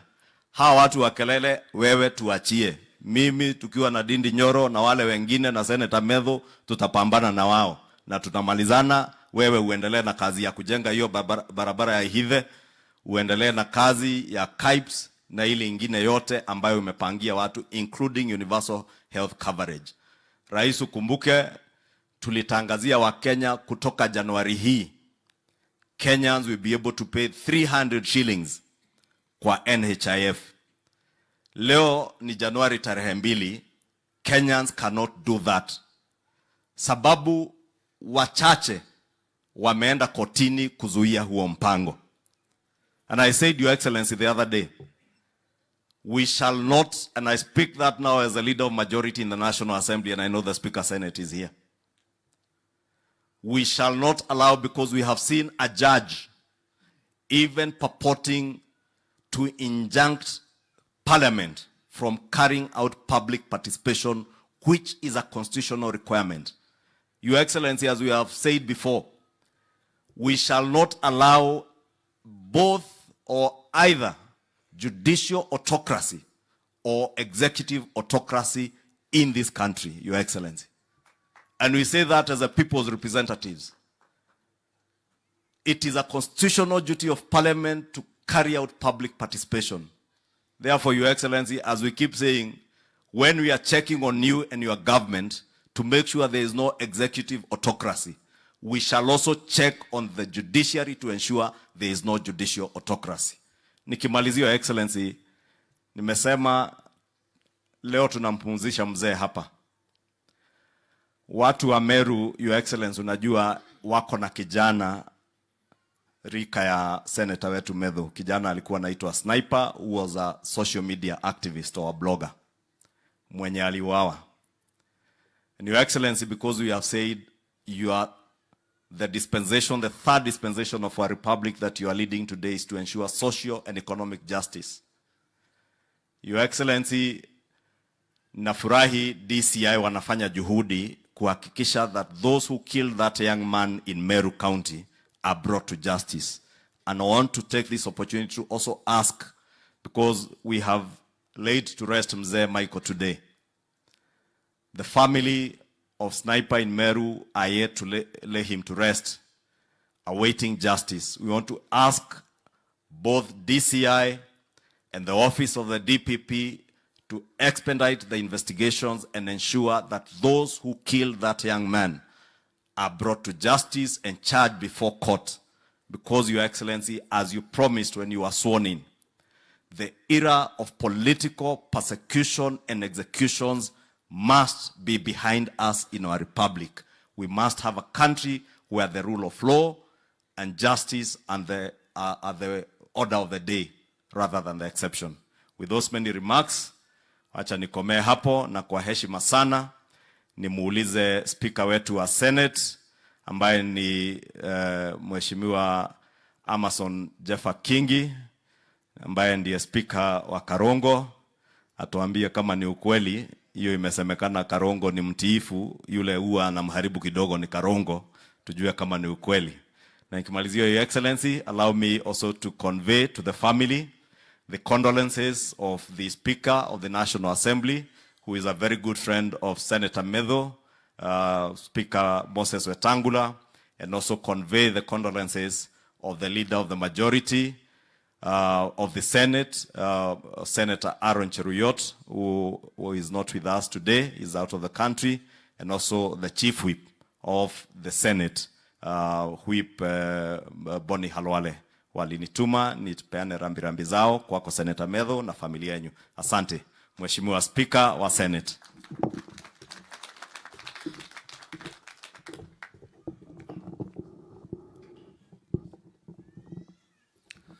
Rais wetu wa Jamhuri ya Kenya, naibu wako Mheshimiwa Rigathi Gachagua, familia ya mwenda zake kiongozwa na Seneta wa Nyandarua, Senator Methu, na mama mjane, Mama Janet, Governor wa Nyandarua, Mheshimiwa Badilisha, viongozi mliofika hapa, majirani, marafiki na waombolezaji wenzangu. Bwana asifiwe. Nimekuja hapa nikivaa kofia tatu.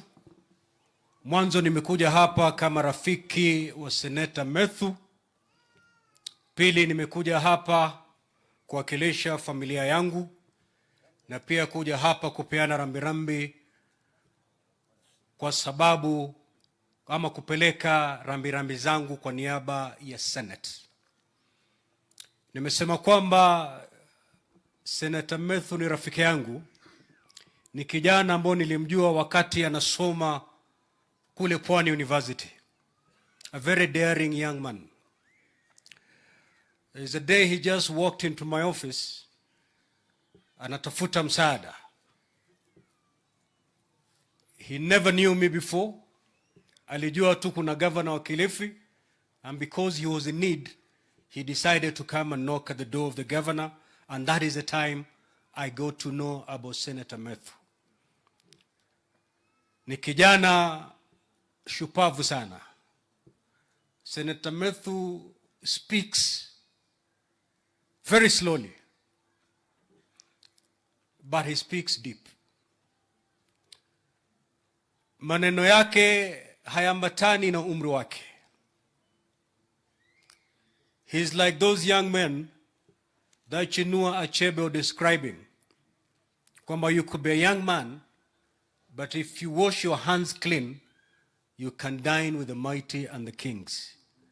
That is your senator as Nyandarua people. And I wasn't surprised when I go to the Senate to see Senator Methu. Because hata kule pwani alijaribu kutafuta viti vya the students organizations and universities. I remember he ran for one of those positions. Sijua alishinda ama alishindwa, but his task to lead actually started pretty early in his boyhood days. So nimekuja hapa kufariji rafiki yangu. Pili, nimekuja hapa kupeana rambirambi zangu na za familia yangu. Tatu, kuja hapa kupeana rambirambi za Senate. As a Senate, we live as a family. The joy of one senator is the joy of all of us in the Senate. And the pain of one senator is the pain of all of us in the Senate. Unlike the National Assembly, we are very few. And that's why we live as a family.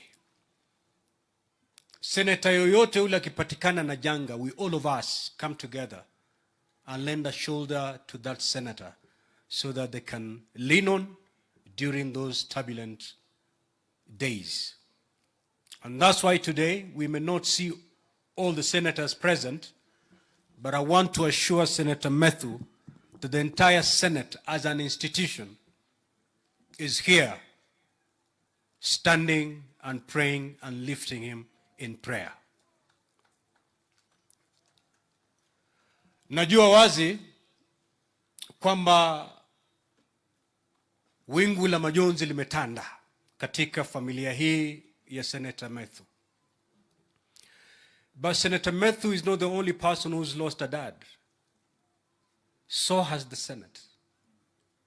Because that's how we live as a family. Na nakumbuka kule nakotoka kuna msemo mmoja, it's more profound when you speak it in my mother tongue, but of course none of you will understand. Kuna msemo kule natoka unasema kwamba muhimu bomukigba makindaga tongo ganagaya. How I wish I could render this in Kikuyu. But let me put it in Swahili, see whether you'll understand it. Mti mkubwa ukianguka, wana wa ndege ambao wanategemea ule mti bila shaka watayumba na watatapatapa. So to the family, we know Mzee Maigo ndalikuwa mgumo, ndalikuwa ule mti mkubwa anashikilia familia hii. Na kuanguka kwake bila shaka, this family will never be the same again. But Senator Methu, Mama Janet, and the rest, we are here to pray for you. Tumekuja kuwafariji na kumwombea Mwenyezi Mungu kwamba wakati huu mgumu awapatie nguvu ili wingu hili la majonzi muweze kulibeba. And that's why we are here, to give you that shoulder to lean on at this very trying moment. Nikimalizia sitaki kuzungumza mengi. Lakini nilipokuwa nimekaa hapa, viongozi wote ambao wamekuja hapa, hususan viongozi wa Nyandarua, hakuna kiongozi aliyezungumza na akamaliza mazungumzo yake pasipo kutaja mradi na kumwomba rais kwamba afanye kitu katika hilo mradi. Na si viongozi wa Nyandarua peke yake. If you take the president anywhere in this country and you give even a citizen the microphone, the first thing they'll say is, hospitali yetu, barabara yetu, maji yetu, shida zetu. But just like the leaders of Nyandarua, they will never go beyond telling the president, we need this money to fix this road. They will never help the president think how he's going to get the resources to build this road. Kuna barabara imetajwa hapa, kuna Midland hapa, kuna mambo mengi imetajwa. All those things need money. Na nisi pesa chache, ni pesa mingi. But nobody bothers to help the president, even in thinking how he's going to gate or marshal those resources so that that road can be fixed, so that this industry that has collapsed, Midland, can be revived. Nobody helps the president. But I want to tell people in Nyandarua and Kenyans, wherever they are, this country will not be built by His Excellency the President. It is upon you and I to build this country using our own sweat. In other words, our taxes. The road that has been talked about here will be built if we pay our taxes. There's no other place the president can get money. The only other place the president will get his money to build this road is when he goes to the international market and asks for a loan. But I want to tell you, a loan is a postponed tax because ultimately it must be paid. And it's not going to be paid by the president, it is going to be paid by you and I. It's a tax. So ukiona Mkenya akijiita kiongozi anapinga mambo ya tax, mambo ya ushuru, muulize hii barabara itajengwa na nini? You know, the president doesn't have some sacks ambazo zimewekwa kwa gala pahali, ambao mnamwambia leo rais tunataka barabara hii, he runs to Nairobi, afungue, achukue gunia moja lete Nyandarua. No.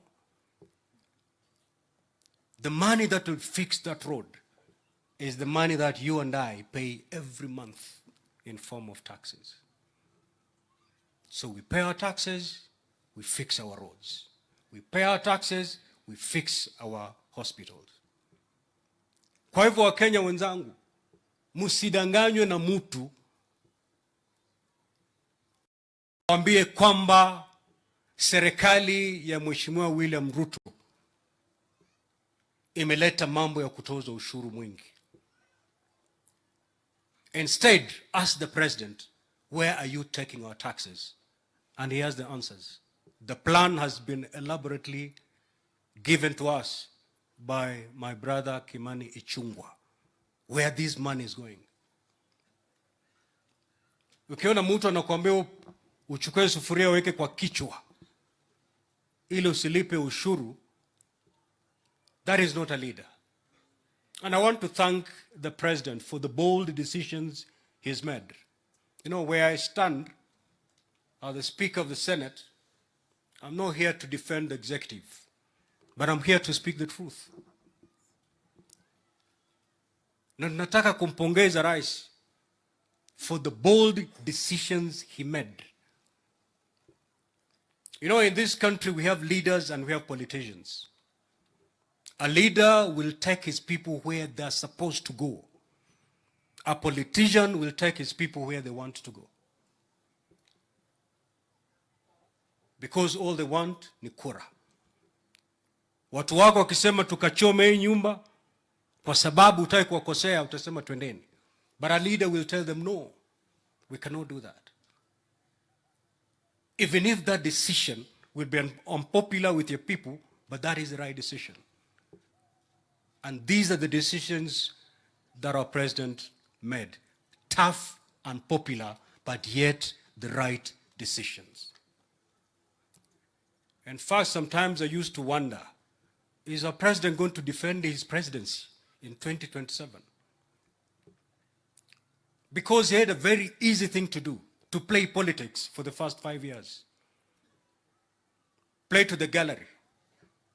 Hakuna haja kuleta tax nyingine, manake ukiweka tax, watu watapiga mayowe, that's unpopular. Angeacha. He could have gone to the international market, borrowed and borrowed and borrowed, just like his predecessor. But he knew that was not the right thing. Though it was the most popular decision, it was not the right decision for this country. Because when he took over the reins of this country, we were in a hole. And the first thing you do when you find yourself in a hole is to stop digging. Borrowing more would mean continue digging. He decided, I'm stopping this hole because this country is already in a deep hole. And he made the bold decisions to take us back to the ground. Those decisions are extremely unpopular. But because of those decisions today, nafikiri viongozi wamezungumza hapa akasema kwamba sasa uchumi umeanza kudhibitiwa vilivyo. Why? Because of those decisions. The president could have decided to continue with the subsidy programs. Unaenda petrol station, unapata mafuta iko chini, but get to know those subsidy programs, the kind of monies that they're consuming, you borrow to subsidize services. When these loans mature, ndo utajua cha mtema kuni. Just ask our neighbors here, Ethiopia. You will get to know that the decision that the president made was the right decision for this country. Today, this country is celebrated by international lenders because it's keeping its financial obligations. Why? Because of those tough decisions the president made. Kwa hivyo, Mheshimiwa Kimani Ichung'wah, ukisikia jamaa wanataka kurudi kwa maandamano, just let them be. It should never be our business. Because in this country, there are some people, even if you pipe milk to their kitchens, they will still fight the president. Hata wafanye nini? Kule pwani tunaita mahasidi, na hasidi hana sababu. They'll just fight. In fact, every Sunday wakienda kanisani, their prayer point number 1 is, may William Ruto fail. Not knowing that the failure of the president is a failure of the country, is the failure of the citizens, is the suffering of all of us. So, ukiona mevaa masufuria, that should not in any way derail us from the plan. And I love the consistency that our president has in implementing the plan. You know, Your Excellency, there's a technique I read about in leadership. It is called the Stockdale paradox. I don't know whether, Excellency, you've read about it, but if you haven't, you're implementing it without even having read it. It is a technique that combines the brutal acknowledging of tough challenges facing you, the reality of today,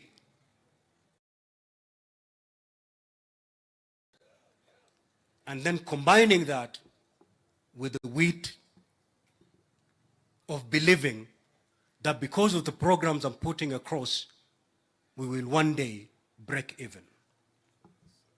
Your Excellency, when you took over the reins of this country, leadership, the facts, the challenges that were facing you.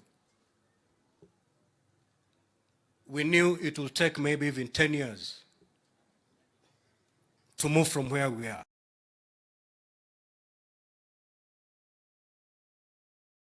But under 1 year, we have started seeing the positive changes because of the programs that we've brought about in this country. The only thing we can do, wananchi wenzangu, is to pray for our president.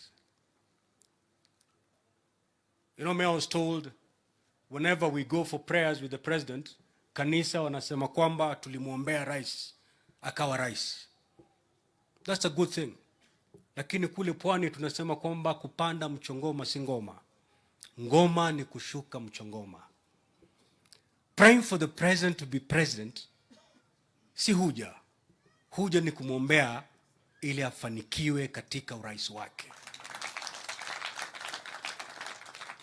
If we prayed for him to be the president, we need to even double our efforts so that he succeeds.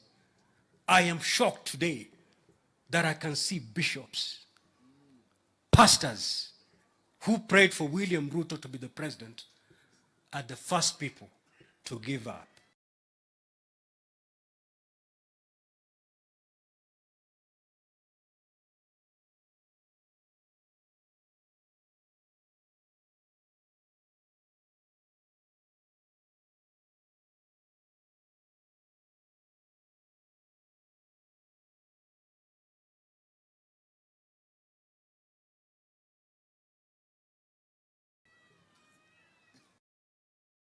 Hapongezi wakati anatibu jipu. Because wakati anatibu lile jipu, hata kofi anapigwa. It is so painful squeezing a boil. And unless you squeeze it, it will never heal. But the process is extremely painful. That is exactly what Dr. William Ruto is doing, squeezing the boil. Kenyans, we are going to feel the pain. True, hata mimi. I'm feeling the pain. Nana anasherekea kulipa ushuru? Hakuna. But that is the only way to get the boy healed. So let's go through this short-term pain for long-term prosperity of this country. And that's why we need to pray for our leader so that he implements fully that plan. Back to the family, Methu, your siblings, Mama Janet, sote tumekuja hapa na leo tunakuombea Mwenyezi Mungu airehemu roho ya mwenda zake pahala pema peponi. Asanteni. Aya. You know, I used to think I knew people who speak the truth, nothing but the truth, so help me God. Because every time, as a lawyer, I used to go to court every day. And before a witness testifies, anapatiwa Biblia. Na anaapa, kwamba nitazungumza ukweli mtupu, wewe Mwenyezi Mungu nisaidie. Then 3 minutes down the line, anaanza kigugumizi. But I came to learn of a man who does not require to swear by the Bible to speak the truth. If you know the truth and you're struggling with it, pass the mic to one Deputy President Rigiji. He will take it home. Welcome, Deputy President. Welcome.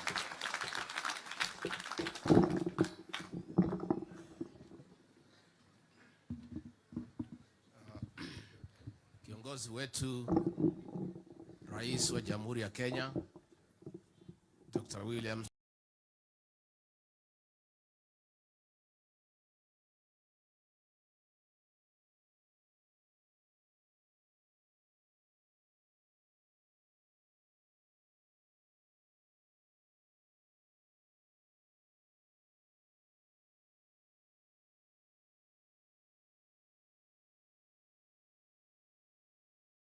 Ruto,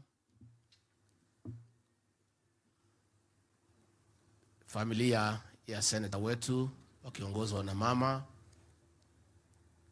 kanisa, baba wetu askofu. Kanisa walifanya haraka kidogo, viongozi wamechukua muda mrefu, lakini ni sawa kwa sababu huyu mzee wetu ni kiongozi,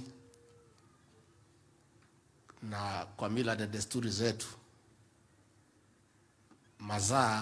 masaa ya kumpumzisha kiongozi ni haya tunaelekea. So we have taken a lot of time because in this region a dignified man must be buried just before sunset. Kwa hivyo hatujachelewa. Si hapo tumekubaliana? Number 2, katika mila na desturi zetu Mungu ametupatia mvua on the day we are burying this old man, ya kwamba ameweka mkono wake. Kwa hivyo Senator Methu and your family, we have come to condole with you and to say we are together in prayer. We have been talking. I know it's been difficult, lakini tunaendelea kumwombea nyinyi.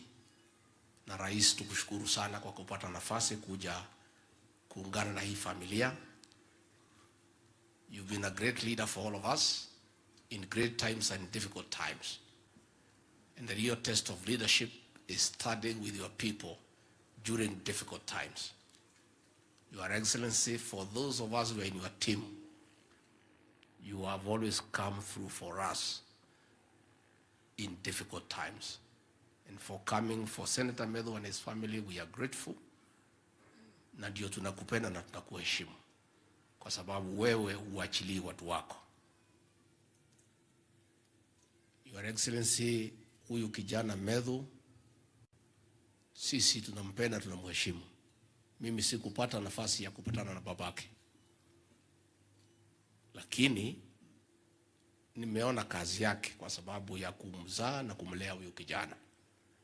Hapa kikwetu nasema gimayuma wako, si ndio hii?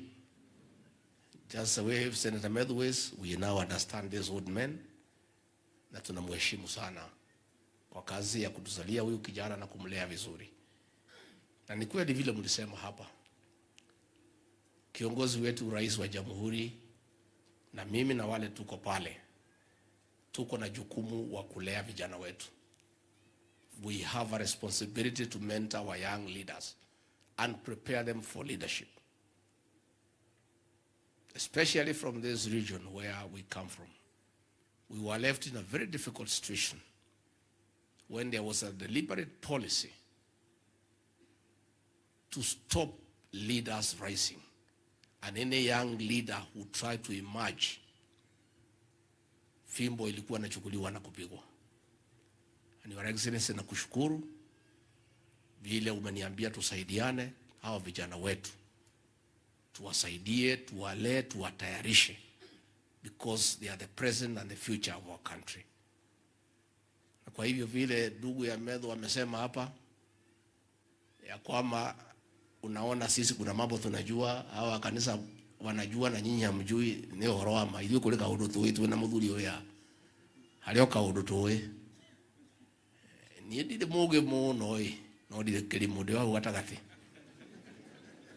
iyo nyo muti we ndio hau gatagati kuri oka undu njekete adarora ndaikia maitho kabere na ndihetagia muno ndia murithe jamane guturuto ne gathana enda muhete ohoro ndaikitie maitho kabere ngarora ngona jamba nino ikemenagwo ikinyororagio igicambagio ikagwatia mwira mundu ndi uyu ndarora anake uyu wati gwo gwitwo Methu ndaikia maitho kabere ndirona gotherika giuka handu kega uguo ni atiriro na mahoya na kurio atibia ni mugutirira mwanake na mahoya. Huyu kijana anaitwa Methu anatusaidia sana na rais pale Senate na kila pahali, na ni kijana amejipanga vizuri kiakili, na ni kijana ambaye hana kwa hii maneno ya pombe na sigara na mambo ambayo yanaharibu vijana wetu. And that is the way to go, our young leaders. Mkiingia kwa hii pombe na nini mtapotea. Mnajua vile hii pombe imetufikisha hapa. And we have a problem, Your Excellency. This region, Your Excellency, kama si wewe, nilikuja kwako nikakulilia. nikakwambia rais wetu, watu ya hii mlima alikuchagua almost 100%. Lakini serikali iliondoka, iliwachilia hawa. Ile pombe yote mbaya ndani ya Kenya ilielekezwa hapo kwa mlima Kenya. Kweli ama uongo? And nobody was bothered, Your Excellency. Sumu ilikuwa nauzwa kila pahali. Vijana ni walevi saa 4, saa 5. Hawa vijana, na ni vijana wameoa, kuliko kulala kwa kitanda, wanalala chini ya kitanda. As a community, we were getting almost extinct. Rais ukakubaliana na mimi, ukaagiza tuanze hiyo vita. And I want to report to Your Excellency, nimetembea area hii wakati ya Christmas. And 70% we have succeeded. We have young people. Mimi nikiwa hapo 24th nisema akina mama wakuje na wazee tukule sikukuu pamoja. Tukasema wakina mama wale wazee wapige line kwanza wachukue chakula, wakachukua. Tukasema next ni ile akina mama wako na watoto. Line ikapigwa kutoka hapa mpaka huko. Tukaona hata chakula itaisha. Bado tukasema next wale wamama wajawazito expectant. Line ikakuwa mrefu zaidi. I was a very proud leader that our community is back and families are gonna succeed. Na rais hapa Nyandarua, nataka nishukuru speaker and MCs. Tulikuwa na shida because there was no law to regulate matters of illicit drinks. But hapa Nyandarua bado kidogo. Atimia nethirete biyo kana yo kuo, nethirete kere yo kuo. County Commissioner and your team bado. Kirinyaga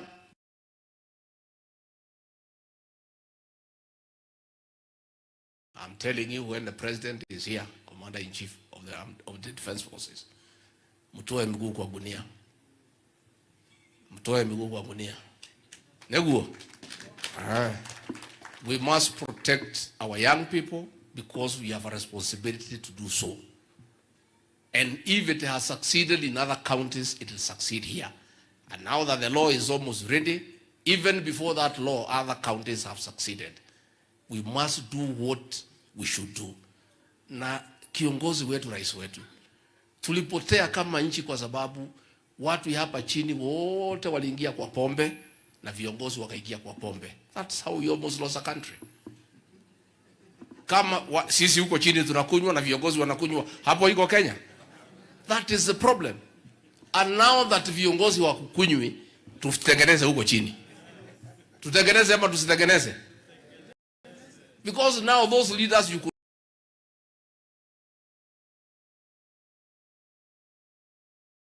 not tell them there is a problem. Because wenyewe haoni shida. Wenyewe ni walevi. Ndio wanaendelea kukunywa. Sasa pombe ilikuwa nauzwa kila pahali kwa everybody. We almost lost an entire generation. And Your Excellency, we want to thank you, and that battle is continuing, and people, I can tell you, nimezunguka. Akina mama wanaogopa kuzungumza hadharani, but they are also very happy. Wanasema mambo sasa iko sawa sawa kwa maboma. Boma simekaa mzuri. Sema deputy muendelee, boma iko mzuri. Atimia nikuweka ka atikuweka. Basi na niko kuagira mwana makiria. Nikimalizia, Your Excellency, niseme tu hii maneno ya Ihithe Donyojero Road. Hii Methu anaongea kila siku. Na watu ya Nyandarua na watu ya Nyeri. Karibu hata tupoteze masikio. Tunakumbushwa kila siku. Rais alikuwa amemaliza kazi yake. Barabara imepangwa. Imekuwa advertise, watu wameanza kuuliza tenda. Watu wengine wanasema wanatetea haki za wanyama, wakaenda kotini. Sasa hii haki ya wanyama imeshida hii haki ya Wakenya. Hii barabara, Your Excellency, is not a new road. Imekuweko tangu wakati ya kupigania uhuru. The only difference ni ya mchanga, haina rami. So all we are saying is the same road ambayo imekuwa ikitumika iwekwe nini? Sasa hii wanyama Si magari ilikuwa inapita. Nyinyi mmesikia hii wanyama wakilalamika mambo ya hii magari? Hata wakilalamika iko shida wanyama wakilalamika juu ya binadamu. Hii wanyama kazi yake ni gani? Zinikusaidia sisi. Your Excellency, that road is very useful in combining, in making the people of Nyandarua and Nyeri do business. Na wewe ulimaliza kazi yako. Sasa hii watu wameenda kotini. Kotini judge hata hajaenda huko kuangalia hii barabara iko wapi. Anafikiria ni barabara mpya. It's an old road. It's a road that has been in existence since 1951. A judge seated in Nairobi anatoa order. Ati hiyo barabara ikiwekwa ati wanyama watatoroka. And the road is already there. Wanyama hata wakitoroka wataenda wapi? Si msitu iko hapo ya Badea. Sasa hata wanyama wakitoka kwa barabara ingie msituni si ndio hata afadhali. So, Your Excellency, we are having a problem. We are having a problem. Our judges, we respect them. Na rais wewe umekuwa muungwana. Your first executive action as president was to restore the independence of the judiciary. 1 hour after you came from Kasarani, you gazetted the judges who had been refused to take their positions by the previous administration. Kutoka hapo, ukawaongeza pesa from 18 billion to 22. You have never interfered with what goes in court. Mambo yote ya serikali yako imeletwa, wameangusha. Hujaongea, umenyamaza. We are asking these judges, they are part of Kenya. Hii housing mnasimamisha. Hii vijana hawa mnataka waende wapi? Why don't you go mfanye an open court, muulize watu maoni yao kuhusu hii housing. Hii health bill mnasimamisha, mambo ya hospitali. We are doing harambes every weekend ya kusaidia watu wakiwa na bills. So we want to ask our judicial officers to be patriotic Kenyans na wasikubali kutumika to stop things that are being done for the benefit of the people of Kenya. Na mimi nikimalizia, Your Excellency, niseme nyinyi wajumbe Gachagua na wengine msiogope. Be very truthful people. And don't be intimidated by these criminal gangs to say there is no problem when there is one. Don't. In the year 2006, 2007, 2008, vijana walijiunga kundi haramu. Kiongozi yao akawatuma for forceful circumcision of our women. Wakanajisi watoto wa kike. Wakaweka kodi kwa hardware. Wakaweka kodi kwa stage. Wakaanza kufanya tax collection in Kenya. Ikaenea, nobody could sleep. Ukisema ngwe, wanasema utakuwa kuja kuchukua kichwa yako. Kweli ama uongo? And it caused fear, especially in this region and Rift Valley. And it took one John Mechoke to say, no, that cannot happen. This is a country of the rule of law. Now vijana, mambo yao ikafika mwisho. An attempt is being made now to revive that criminal gang. Na hapo 2 months ago walikuwa wameanza kwenda kwa stage kuchukua pesa, kwenda kwa hardware kuchukua pesa, kwanza kuandamana na wamama. Mnataka tuwakubalie? It cannot happen. And so I don't want our leaders to be intimidated. Now watu ni watu wachache. Na hakuna vijana ati wanachokota pesa wakatumie, wanapelekea huyo kiongozi yao 90%. Yeye anajenga manyumba everywhere in the country. Anatumia vijana vibaya. Ile sisi tunapinga ni kutumia vijana kutoka hapa to engage them in crime.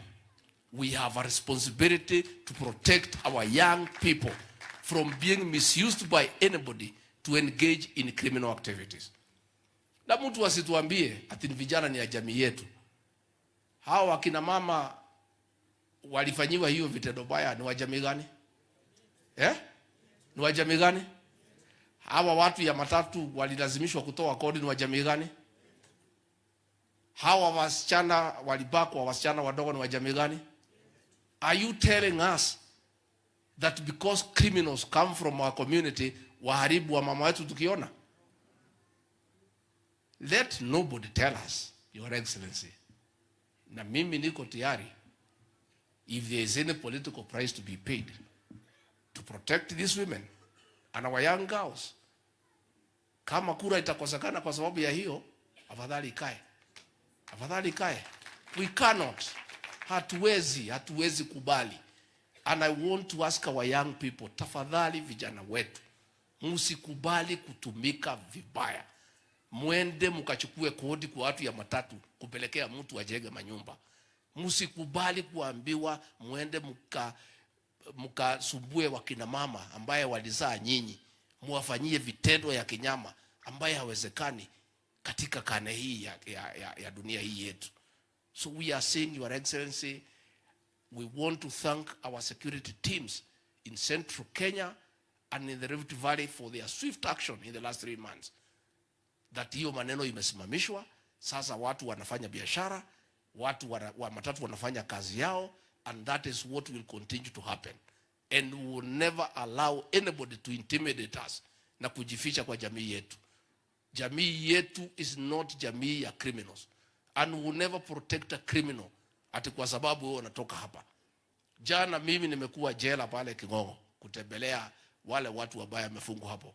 Karibu watu 2,000. Na wengi sana, majority ni watu wa jamii hii. Na mimi sikusema tulalamike wako pale.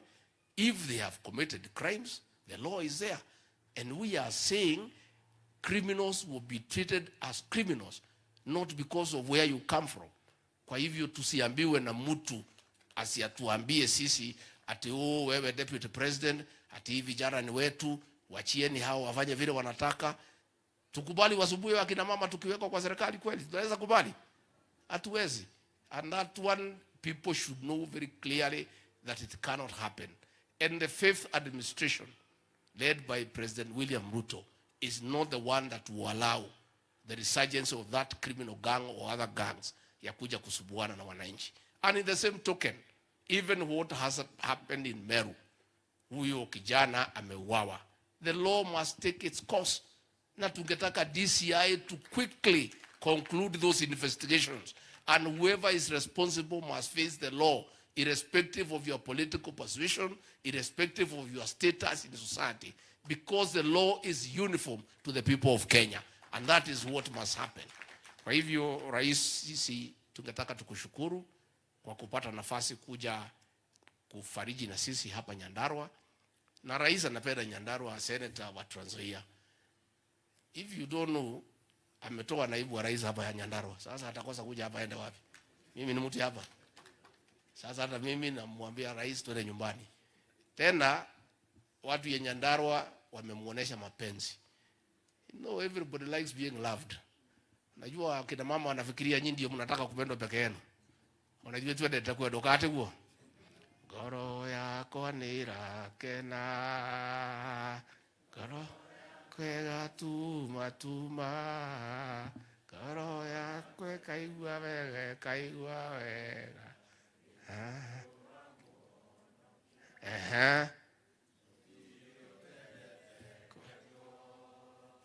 ona nie nyendete kwedo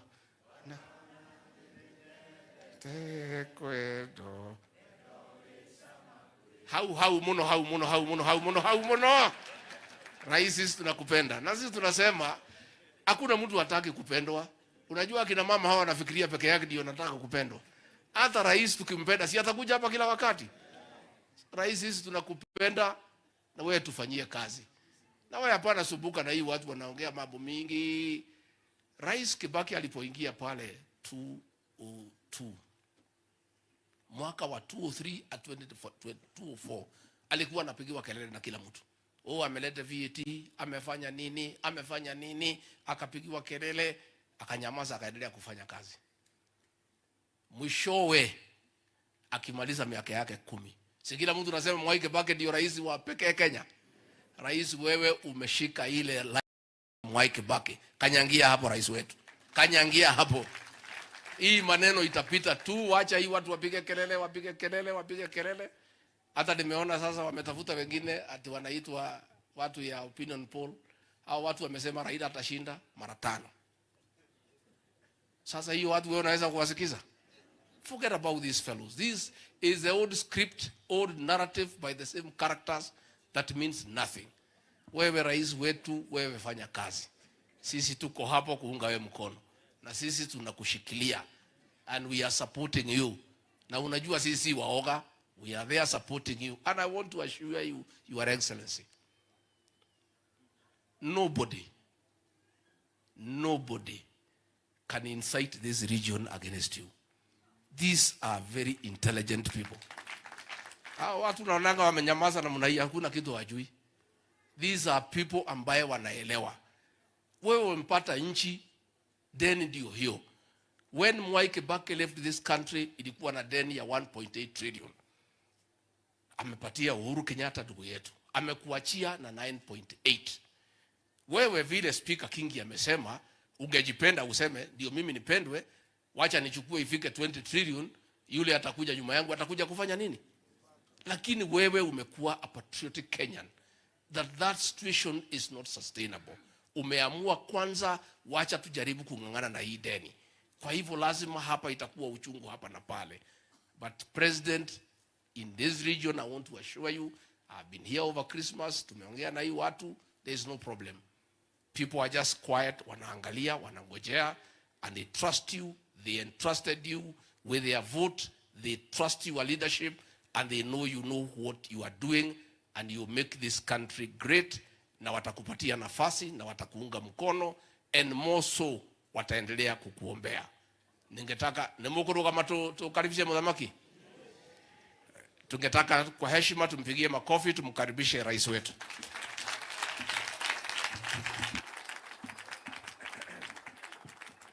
Asanteni sana, tafadhali tuketi chini, asanteni.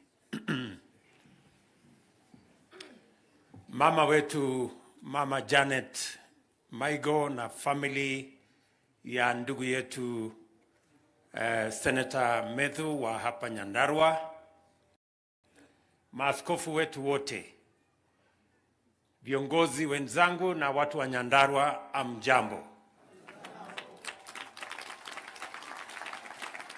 Ando wa Nyandarua moriega. Mwathani agosho. Bwana Yesu asifiwe. Hebu mnisalimie hewani hivi nione. Asanteni sana.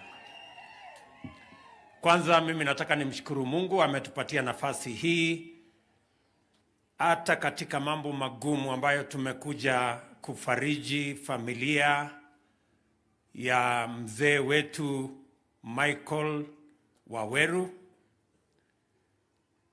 Poleni sana kwa family ya mama wetu Janet na watoto wako, na huyu kiongozi wetu wa hapa Senator Methu, poleni sana. Wakati nilipata habari hii nilikuwa mbali, na nilimtafuta huyu senator, nikaongea na yeye, nikaongea na mama, na leo nimefika hapa kwa sababu ya urafiki na undugu ya familia hii na watu wa Nyandarua. Niseme pole sana. Huyu mzee ambaye tumempoteza, vile tumeambiwa kwa historia yake, alikuwa ni mtu wa bidii. Alikuwa ni mtu shujaa ambaye alifanya kazi kwa kujitolea. Mumesikia ya kwamba alikuwa ni mtu wa kutengeneza baiskeli. Sio mtu ati alikuwa na baiskeli, alikuwa ni mtu wa kutengeneza baiskeli ya watu wengine. Lakini akang'ang'ana mpaka akawa na baiskeli, mpaka akawa na gari, mpaka akalea watoto wake. Hiyo ni kielelezo kizuri kwa watu wetu wa Nyandarua na watu wetu wa taifa la Kenya. Tunamuenzi, tunamheshimu kwa sababu ni mtu ambaye ako na historia, ako na desturi, ni mtu ambaye amejitolea na akafanya kazi ambayo leo sisi tuko na senator ambaye amelelewa na mzee Michael Maigo. Tunamwambia huyu mzee hata katika safari yake ameondoka, tunamshukuru sana. Na mimi nimekuja hapa vile vile kwa sababu nimebahatika katika hii familia nikapata rafiki na nikapata kiongozi ambaye ananisaidia. Huyu seneta wenu, kama vile Mheshimiwa Ishungwa alisema, kwa sababu ni mimi niko na uzoefu kiasi ya mambo hii ya siasa. Nimekuwa hapo kwa muda. Wakati niliona huyu kijana akiongea katika mkutano moja, na nikasikia ako kwa chama ingine iko pembeni huko, nikatuma huyu Ishungwa nikamwambia, mimi naona kuna kiongozi hapa, lakini atakuja kupata majeraha kubwa akikaa kule. Na nataka nikushukuru my friend Senator kwa sababu ulikubali mwito wetu uungane na timu yetu, ndio tuombe hawa kura watu wa Nyandarua tukiwa pamoja. Na vile vile kama vile imesemekana walikuwa na huyu Karungu wa Thang'wa, na wakawa vijana wazuri, nikaona kweli hapa kuna viongozi, na nimefurahi sana. I am a very happy person kwamba hawa vijana wamepata nafasi ya uongozi.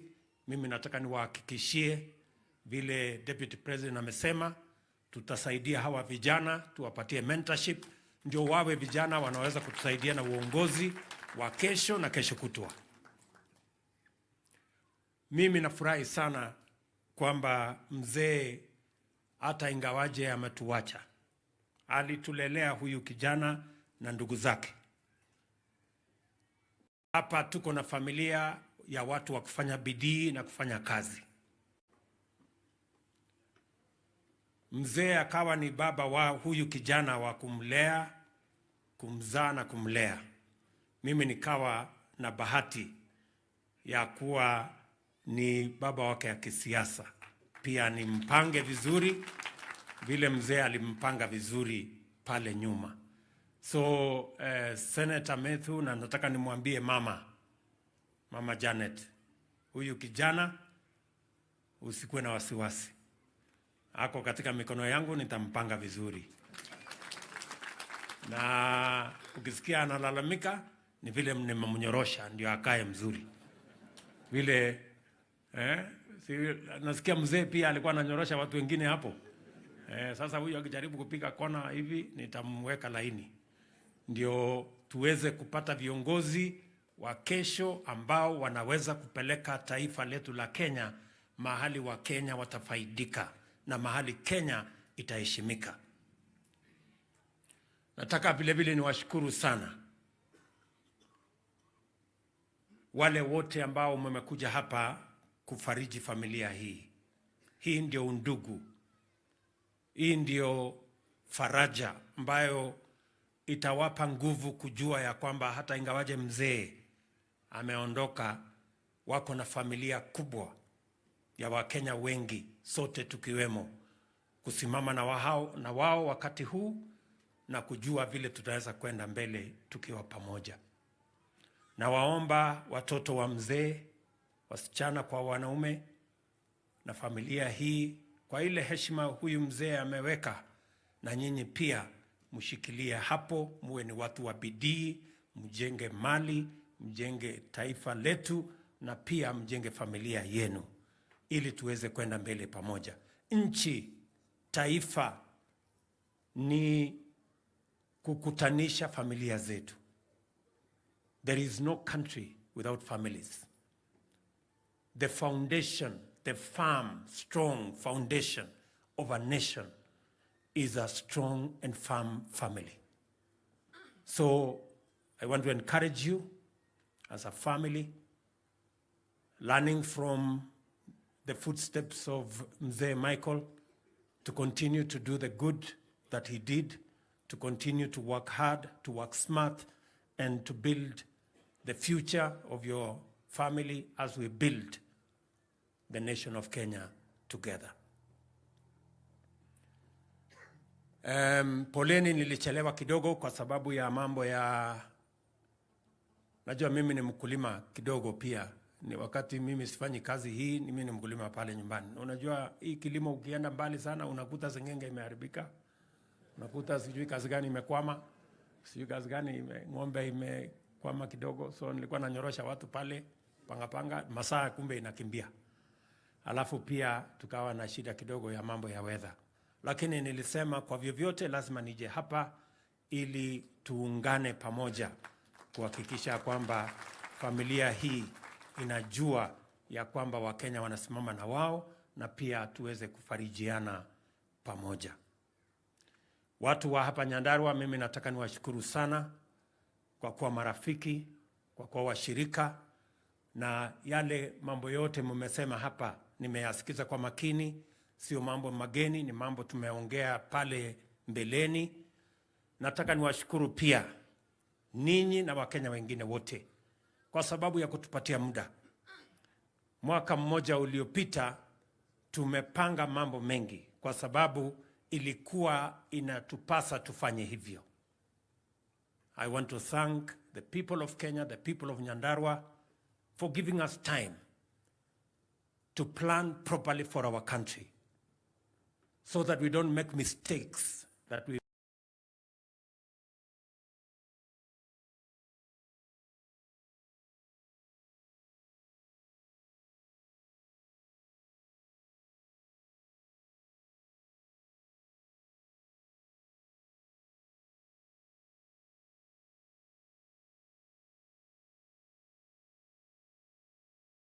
made before.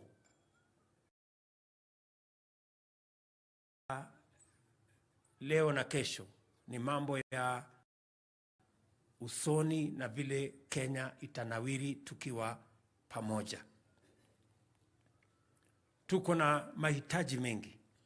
Umenieleza mambo yenu ya mabarabara, mambo ya stima, mambo ya hospitali, mambo ya kazi ya vijana, mambo ya maji. Haya mambo yote yako katika mipango yetu. Tumekuwa na matatizo kidogo kwa sababu mambo ya uchumi wa taifa letu ulikuwa chini sana. Na tulikuwa na matatizo mengi kwa sababu madeni yalikuwa yametuzidi. Na ndio sababu niliamua ya kwamba lazima tupunguze mambo mengine kidogo. Mambo mengine tuyasitishe.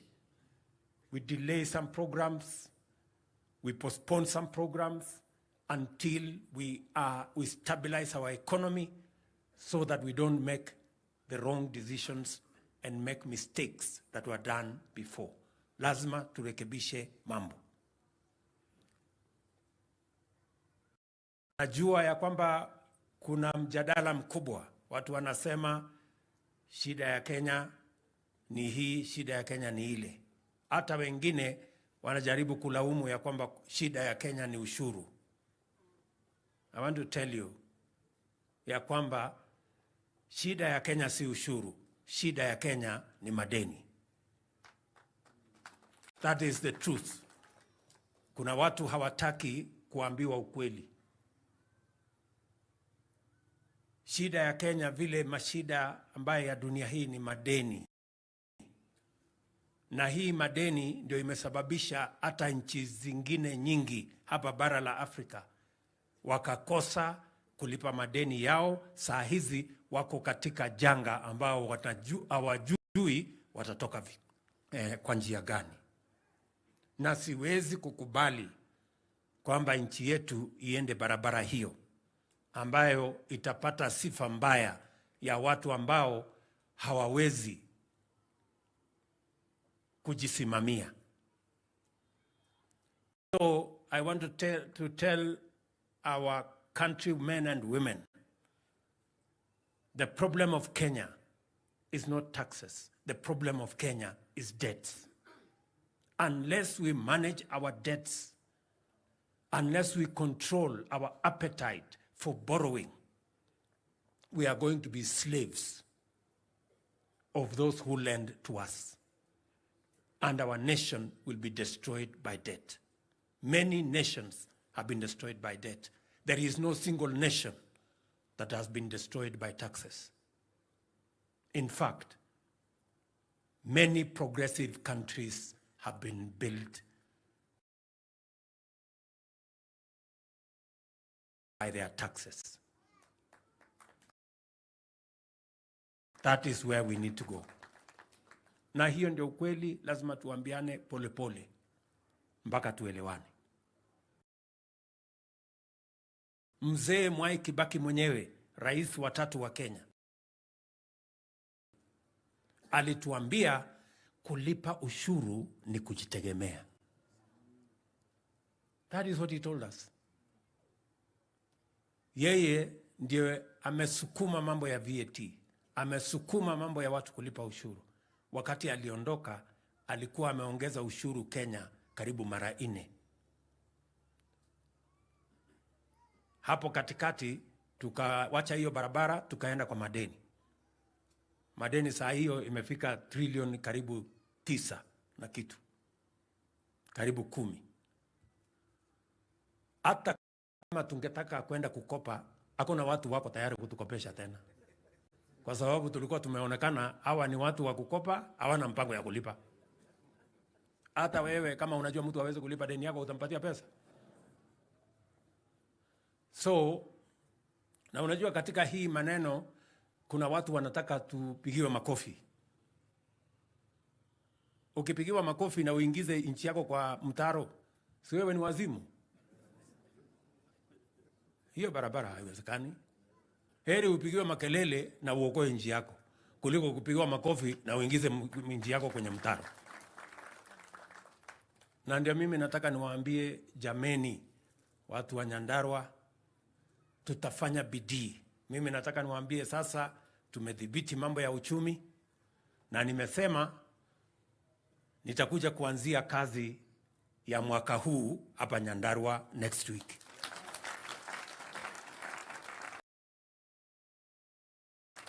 Vile hawa viongozi wamesema, sijui sasa ule jamaa wa Trans Nzoia atalalamika kiasi gani sasa, lakini nitakuja Trans Nzoia pia. Niko na nakuja Trans Nzoia hiyo wiki nyingine. So nitakuja kuanzia hapa kazi ya mwaka huu. Na kazi ya mwaka huu ni hiyo tulikubaliana na nyinyi. Sasa kwa sababu tumedhibitisha ama tumedhibiti hali ya uchumi, sasa mipango yale mengine tunaweza kwenda mbele kwa taratibu. Hatuwezi kufanya mambo populist. Tutafanya mambo ambayo itaweka msingi sawa sawa ya kupeleka Kenya mbele. Mpango ya barabara, vile mmeniuliza, kuna barabara ambazo tulianzisha nyingi pale nyuma zikakwama nyingi. Sasa tutaanza polepole, nitakuja next week kuanzisha barabara ya kwanza, nitakuja hiyo wiki nyingine nikuje nikwamue ya pili, namna hiyo mpaka barabara zetu zote tuzijenge vile mmetuuliza. Maneno ya maji, maneno yale mengine ni vile vile. Nimesikia hiyo mpango ya St. Luke. Huyu Senator amesema inahitaji pesa kidogo. Mmesikia amesema pesa ngapi? Hadi inahitaji karibu bilioni 2. Hiyo ni pesa kidogo kwa hesabu ya watu hapa Nyandarua. Wengine unajua nyinyi mnauza waru sana. So lakini tayari hiyo pia iko katika mipango yetu. Tumeongea na watu wa African Development Bank katika program yetu ya country program.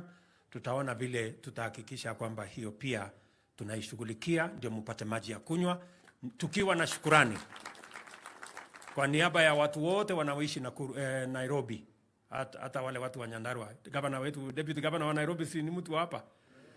So tukiwashukuru kwa sababu ya kutupatia maji kule Nairobi. Wakenya wengi wanakunywa maji kule Nairobi. Kwa hivyo ni vizuri hata na nyinyi mpate maji mkunywe, kwa sababu mnatusaidia. So tutashirikiana namna hiyo na tutapangana namna hiyo. Mimi nakuja hapa tena hiyo next week kwa mambo ya program yetu ya housing. Program ya housing hapa engineer, mumesikia kuna vijana sasa wanafanya kazi pale kuanzia leo, kwa kwa sababu wamerudi kazini leo. Sasa tutaongeza vijana ambao watakuwa wanafanya kazi katika hiyo program.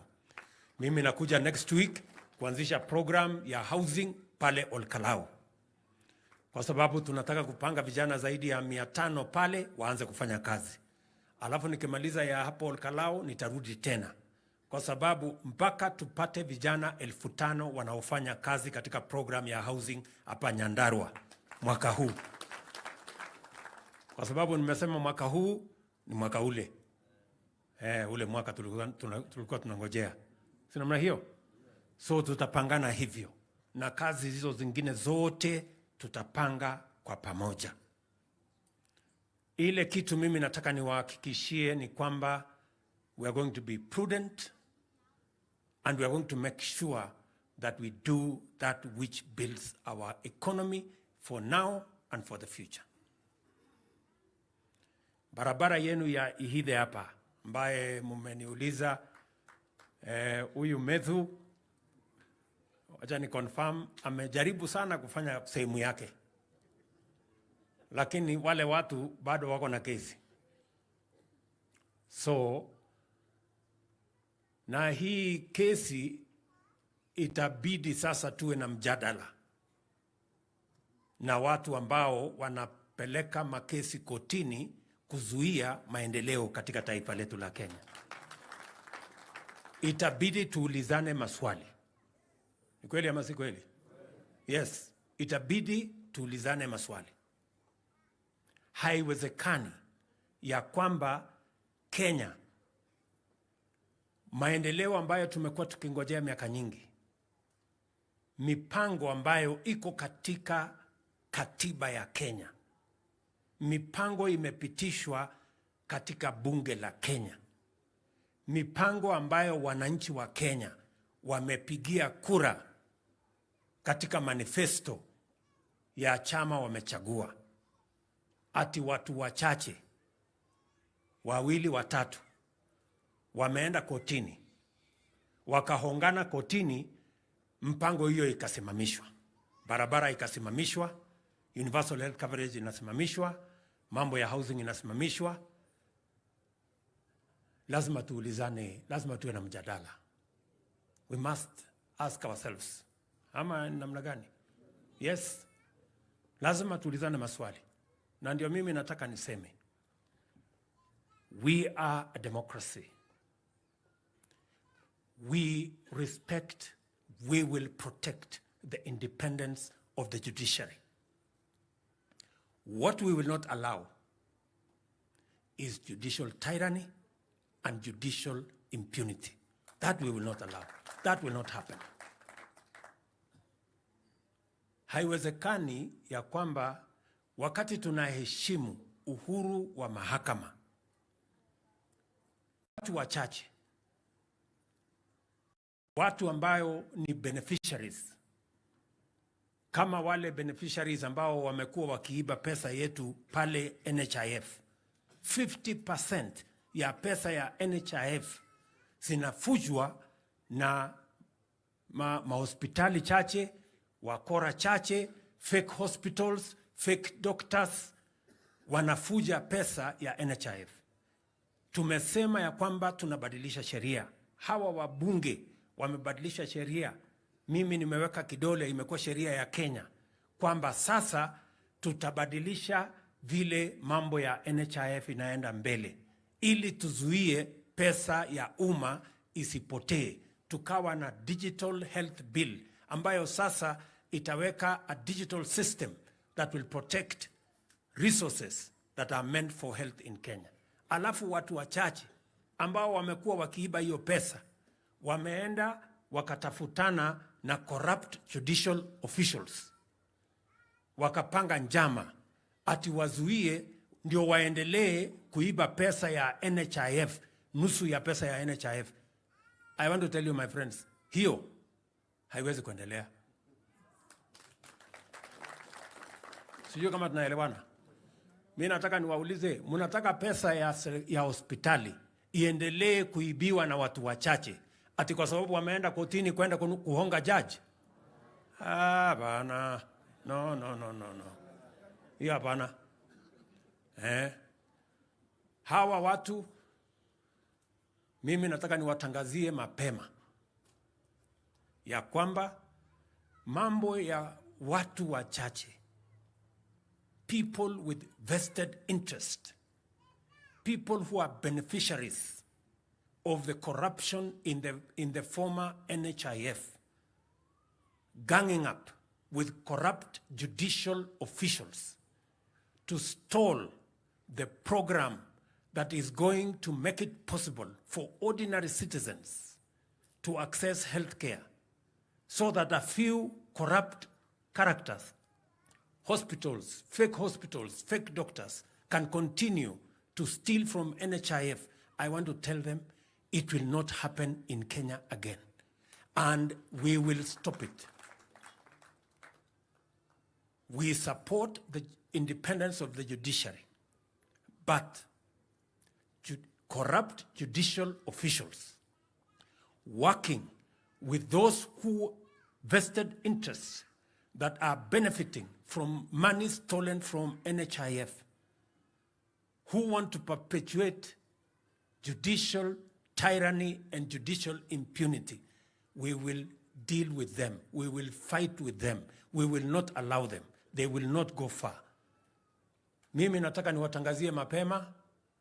Mimi ni mtu ambaye naamini mahakama. I respect the judiciary.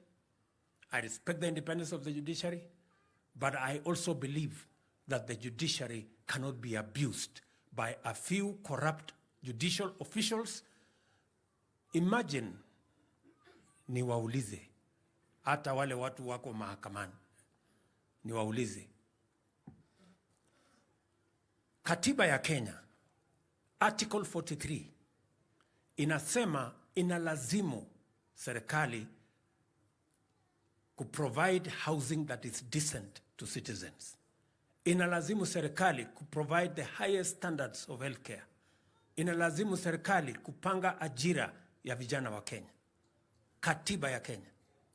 Hawa wa Kenya mamilioni walienda kwa debe wakapigia kura manifesto ambayo iko na program ya housing, iko na program ya universal health coverage, iko na program ya ajira ya vijana. Bunge wakaenda wakapitisha budget, iko na mpango ya housing, iko na mpango ya universal health coverage, iko na mpango ya kupanga ajira ya vijana. Ati alafu watu wachache ambao ni beneficiaries ya ukora wanaenda kotini, wanaenda kutaka kusimamisha hiyo kazi yote, ati vijana wetu waendelee kurandaranda wasipate ajira. Ati wa Kenya tusiwapunguzie hawa wenye mapato ya chini kutoka 500 mpaka 300, waendelee kulipa 500 na wao waendelee kuiba hiyo pesa. Ati wa Kenya waendelee kuishi kwa slums. Ati wa Kenya wasipate nyumba. Na hawa ambao wako kotini ni watu wako na medical insurance, inalipwa na Wakenya. Wako na magari, inalipwa na Wakenya. Wako na housing, inalipwa na Wakenya. Je, huo ni ungwana? Hapana. Hiyo hapana. Our judiciary, we respect you, but judicial impunity by corrupt judicial officers must stop in Kenya. We will stop it, and whatever it takes. Kwa sababu sasa hawa wananchi wanataka kujiuliza, ile barabara ya Ihithe munataka tujenge ama munataka tungoje mpaka judiciary watuambie tujenge? Judiciary wanasema tusijenge. Munataka tujenge, nijenge hiyo barabara ama tungoje hawa watu? Tujenge barabara? Bwana Mbogwa, wewe bwana PS, weka pesa ya hiyo barabara tuanze kujenga. Ndio? Tuache kusumbuana, kwa sababu the judiciary must be answerable to the must submit itself to the constitution and to the people of Kenya. Ama namna gani? Mimi rais na hawa wabunge wote ambao tumechaguliwa, Sisi, we submit to the people of Kenya, we go to elections, we are tunapigiwa msasa, yule ambaye amekosa anafukuzwa, yule mwingine anapatiwa kazi. Si ni kweli? Sisi wote tunakubaliana. So I want to tell all of us, those of us who are leaders in the judiciary, those of us who are leaders in the executive, those of us who are leaders in the legislature, we are all subject to the Constitution, and the people of Kenya are sovereign. Tumekubaliana? Mimi nataka niwaulize watu wa Nyandarua, hii program ya housing ambayo itapatia vijana hapa Nyandarua kazi 5,000, niendelee naye ama ningojee hawa watu watupatie ruhusa? Tuendelee. Ile program ambayo tumepitisha iko kwa katiba ya Kenya. Katiba inasema kila Mkenya, na katiba ndio supreme, haikuandikwa na rais. Katiba iliandikwa na Wakenya, si ni kweli? Katiba inasema every Kenyan is entitled to the highest standards of healthcare. Number 1. Number 2, hawa Wakenya walienda kupiga kura. Katika ile manifesto kulikuwa na mambo ya universal health coverage. Ya 3, bunge wameenda wakapitisha sheria 4 ya kuhakikisha kwamba mambo ya universal health coverage inasonga mbele, na wananchi wale wako chini tunapunguza gharama yao kutoka 500 mpaka 300, na tunahakikisha ya kwamba hakuna Mkenya tena ataenda kuuza mali yake ili aende kulipa hospitali, hata kama ni ugonjwa wa saratani, hata kama ni ugonjwa wa diabetes, hata kama ni ugonjwa wa hypertension. Sasa kwa mara ya kwanza kila Mkenya ataenda hospitali atibiwe na aende nyumbani bila ya kulipishwa pesa. Alafu hiyo program yote, kuna watu wakora wachache wameenda kotini wakakutana na wengine wakora huko kotini, ati wasimamishe waendelee kuiba pesa ya mambo ya afya. Hiyo mnataka tungojee hiyo maneno? Tuendelee na hii program ya universal health coverage? Tupunguze ile nini, tuendelee nayo? Basi, sasa maneno ndio hiyo. Sasa wakitaka kuuliza wakuja waulize wananchi. Ama namna gani? Yes, kwa sababu we must all be responsible and we must act responsibly. Na mimi sina shida na wale viongozi wengine, si ndio? Si tuko na hawa watu wengine wote, watu ya upinzani. Watu ya upinzani waendelee na kazi yao, waongee, wale tuambie mambo yao. Ile kitu mimi nataka niulize watu wa upinzani, tafadhali niwasaidie kwa mawazo. Badala ya kusumbua wananchi na kulete fujo na kulete vita, ambieni hawa wananchi mpango yenu tofauti na yetu ni gani? Yes, what is the alternative? Nyinyi, sisi tumesema tunataka tulipe ushuru, tuokoe Kenya kwa madeni. Nyinyi mtuambie yenu ni gani? Msituambie ati mnapanga ati vita, ati maandamano, ati kwenda kupiga kuharibu mali ya watu, ati kwenda kuumiza wananchi, ati kwenda kumwaga damu. Kumwaga damu, kuharibu biashara ya wananchi itaweza kusaidia Kenya kwa njia gani? Iko njia itasaidia Kenya? So tuache kutishana, tuache vitisho, tuache mambo ya, let us give us your viable alternative views if you have any. Lakini hii upinzani imeishiwa, haina mpango yoyote. Ati ile mpango wako naye ni ya vita na maandamano. Look at them. Walibeba sufuria hapa wakati sisi tulikuwa shambani, si ndio? So walikuwa wanabeba masufuria kwa kichwa. Hii bei ya unga imekuja chini, imekuja kwa sababu watu walipaa sufuria? Si kwa sababu wakulima walienda shambani na wakapata mbolea? Na mimi nataka niwatangazie mbolea ya mwaka huu tayari tuko na magunia 200,000.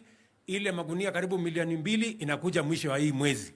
Mkuwe tayari, turudi shambani, tulime, tuzalishe chakula, tuondoe aibu ya njaa. That is how we are going to sort out the cost of living. That is how we are going to sort out hunger in the Republic of Kenya. Tumeelewana jameni? Mimi niko na shughuli mingi lakini niliona lazima nikuje hapa niseme pole kwa Mama Janet na kwa rafiki yangu John Methu na watu wa hapa Nyandarua. Mambo yale mengine mengi si nitakuwa hapa next week. Si mtanipasha habari alafu ndio tuone vile tutasonga mbele. Mimi nawashukuru sana. Na mimi nataka niseme pole tena kwa mzee, familia, kanisa na watu wa Nyandarua, na mimi nitarudi hapa tena na tena mpaka hii Nyandarua tuibadilishe na Kenya tuibadilishe. Asanteni sana, Mwathani amurathime. Asanteni sana.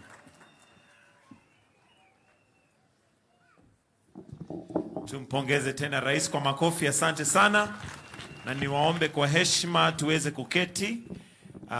Kwa ufupi sasa nataka nimwalike Reverend Dr. Njehia ili tuweze kuombea jamii na watuelekeze vile tutakavyotoka hapa tukielekea kaburini ili tuweze kumlaza mzee. Reverend Njehia, tafadhali kwa ufupi tuweze kuombea jamii tukiondoka tafadhali.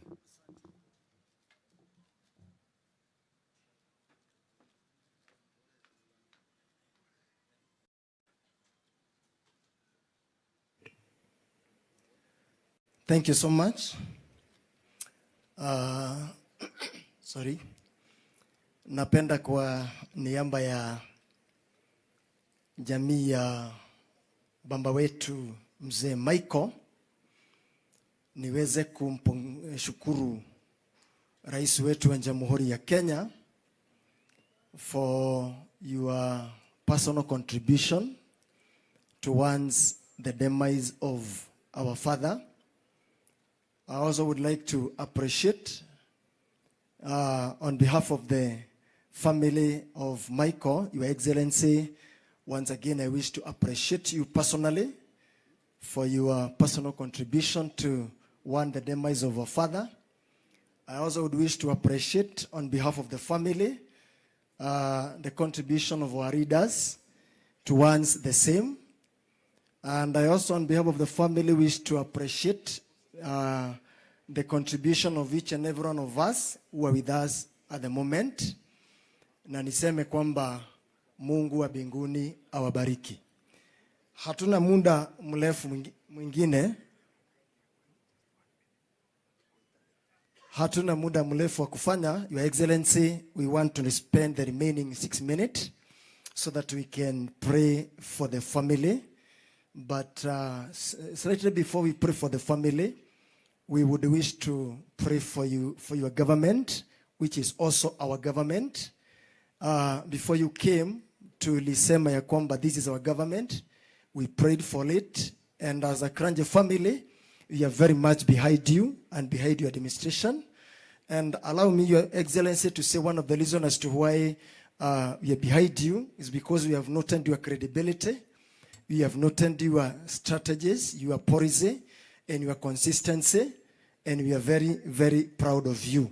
This time, I want us to move on. And on behalf of the family, once again, we are very proud of you because of many things. But beside those, we are very happy of the initiative that you have taken of mentoring young readers.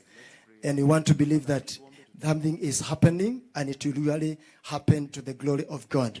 Kwa hivyo, nataka tuombe maombi matatu. Ningempenda kumwalika Askofu Moses mahali yalipo akuje pamoja na Pastor Gitonga aweze kusimama tafadhali. Tutasimama karibu na jeneza hiyo, alafu tutauliza jamii, tutasimama kwa sababu ya maombi na tutakaribia tu kidogo kwa jeneza. Tutaombewa na ndugu wetu Gitonga, lakini kabla tuombewe na kwa familia, tutamuuliza Bishop Moses atuombee kwa sababu ya serikali yetu na vile vile atuombee kwa sababu ya mwaka huu mpya ambao Mungu ametupa, na ili tupate muongozo katika mwaka huu, serikali yetu tupate muongozo katika jina la Yesu. Kwa hivyo Bishop Moses atuombee, kisha baadaye tuombee na Gitonga kwa sababu ya familia, kisha baadaye nitawaambia vile tutaondoka. Karibuni. Amen. Bwana wetu asifiwe. Ningeomba tukaweza kusimama kwa sababu tuko na wakati mzuri tunaposimama mbele za Mungu. Tuombe kwa ajili ya taifa na mwaka huu. Tunaamini ya kwamba Mungu ako nasi kama vile alituongoza last year, atakuwa nasi na taona makubwa. Tuamini na tuombe. Baba wetu unaoishi mbinguni, tunakushukuru sana kwa wema na fadhili zako. Tumeona uaminifu wako tangu tulipopata serikali hii 2022. Katika hali ya maombi kulikuwa na changamoto nyingi, lakini tunashukuru kwa sababu tuliona mkono wako ukileta ushindi, ambao tulipata rais wetu Mheshimiwa Ruto na deputy wake Rigathi Gachagua na viongozi wengine ambao walichaguliwa. Tunashukuru kwa sababu pia uliweza kuwaongoza katika kuchagua viongozi, ministers na wengine ambao wanasaidiana katika kazi hii. Mahali imefika sasa, hatusemi ni bidii yetu, lakini Bwana umehusika. Hivyo twasema upokee sifa na shukurani. Mahali tumeona Bwana ukitengeneza uchumi wetu, ni wewe tu umefanya hivyo. Tulikuwa na ukame katika miaka kadhaa ambayo ilikuwa hapo mbele, na tukaanza mwaka uliopita katika hali ambayo ilikuwa na changamoto ya njaa.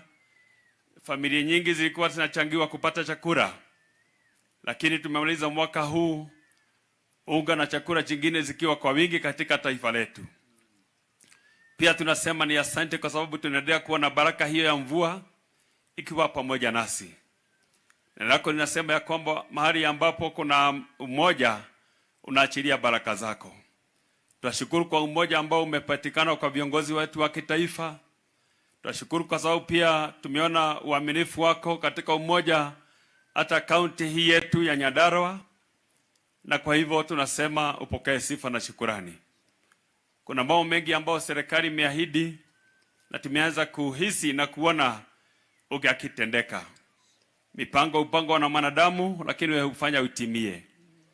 Sasa hivi tunapoingia siku ya pili katika mwaka huu wa 2024, tunautenga kama vile tulivyoomba na kuubariki ukaweze kuwa baraka tele. Kwanza tunaomba amani ikatawale katika taifa letu, tukikataa na kufuja ngome zote za shetani. Tukitangaza taifa letu litasimama, na mwaka mwingine tutakapokusanyika pamoja, sio kwa sababu ya mazishi kama haya, lakini kwa kusherehekea ukuu wako na kuiona na tukisema vile umetenda, tutakushukuru. Kwa hivyo ulinde rais wetu pamoja na viongozi wanaofanya pamoja, viongozi wetu katika ngazi zote Bwana ambao umepatiana, uweze kuwabariki. Hatuwezi kusahau na kubariki taifa, kanisa lako ambalo ulisaidia likaomba, na siku ya leo tunashukurani kwa sababu umeendelea kufanya makubwa. Zaidi ya hiyo, tunaomba nguvu zako zikaendelee kufanya kazi katika kanisa. Tunapokuomba ukasikie. Tunajikabidhi zote mikononi mwako, tukiamini hili taifa litasimama imara for the glory and honor of your name. Katika jina la Baba, jina la Mwana na Roho Mtakatifu tumeomba na pia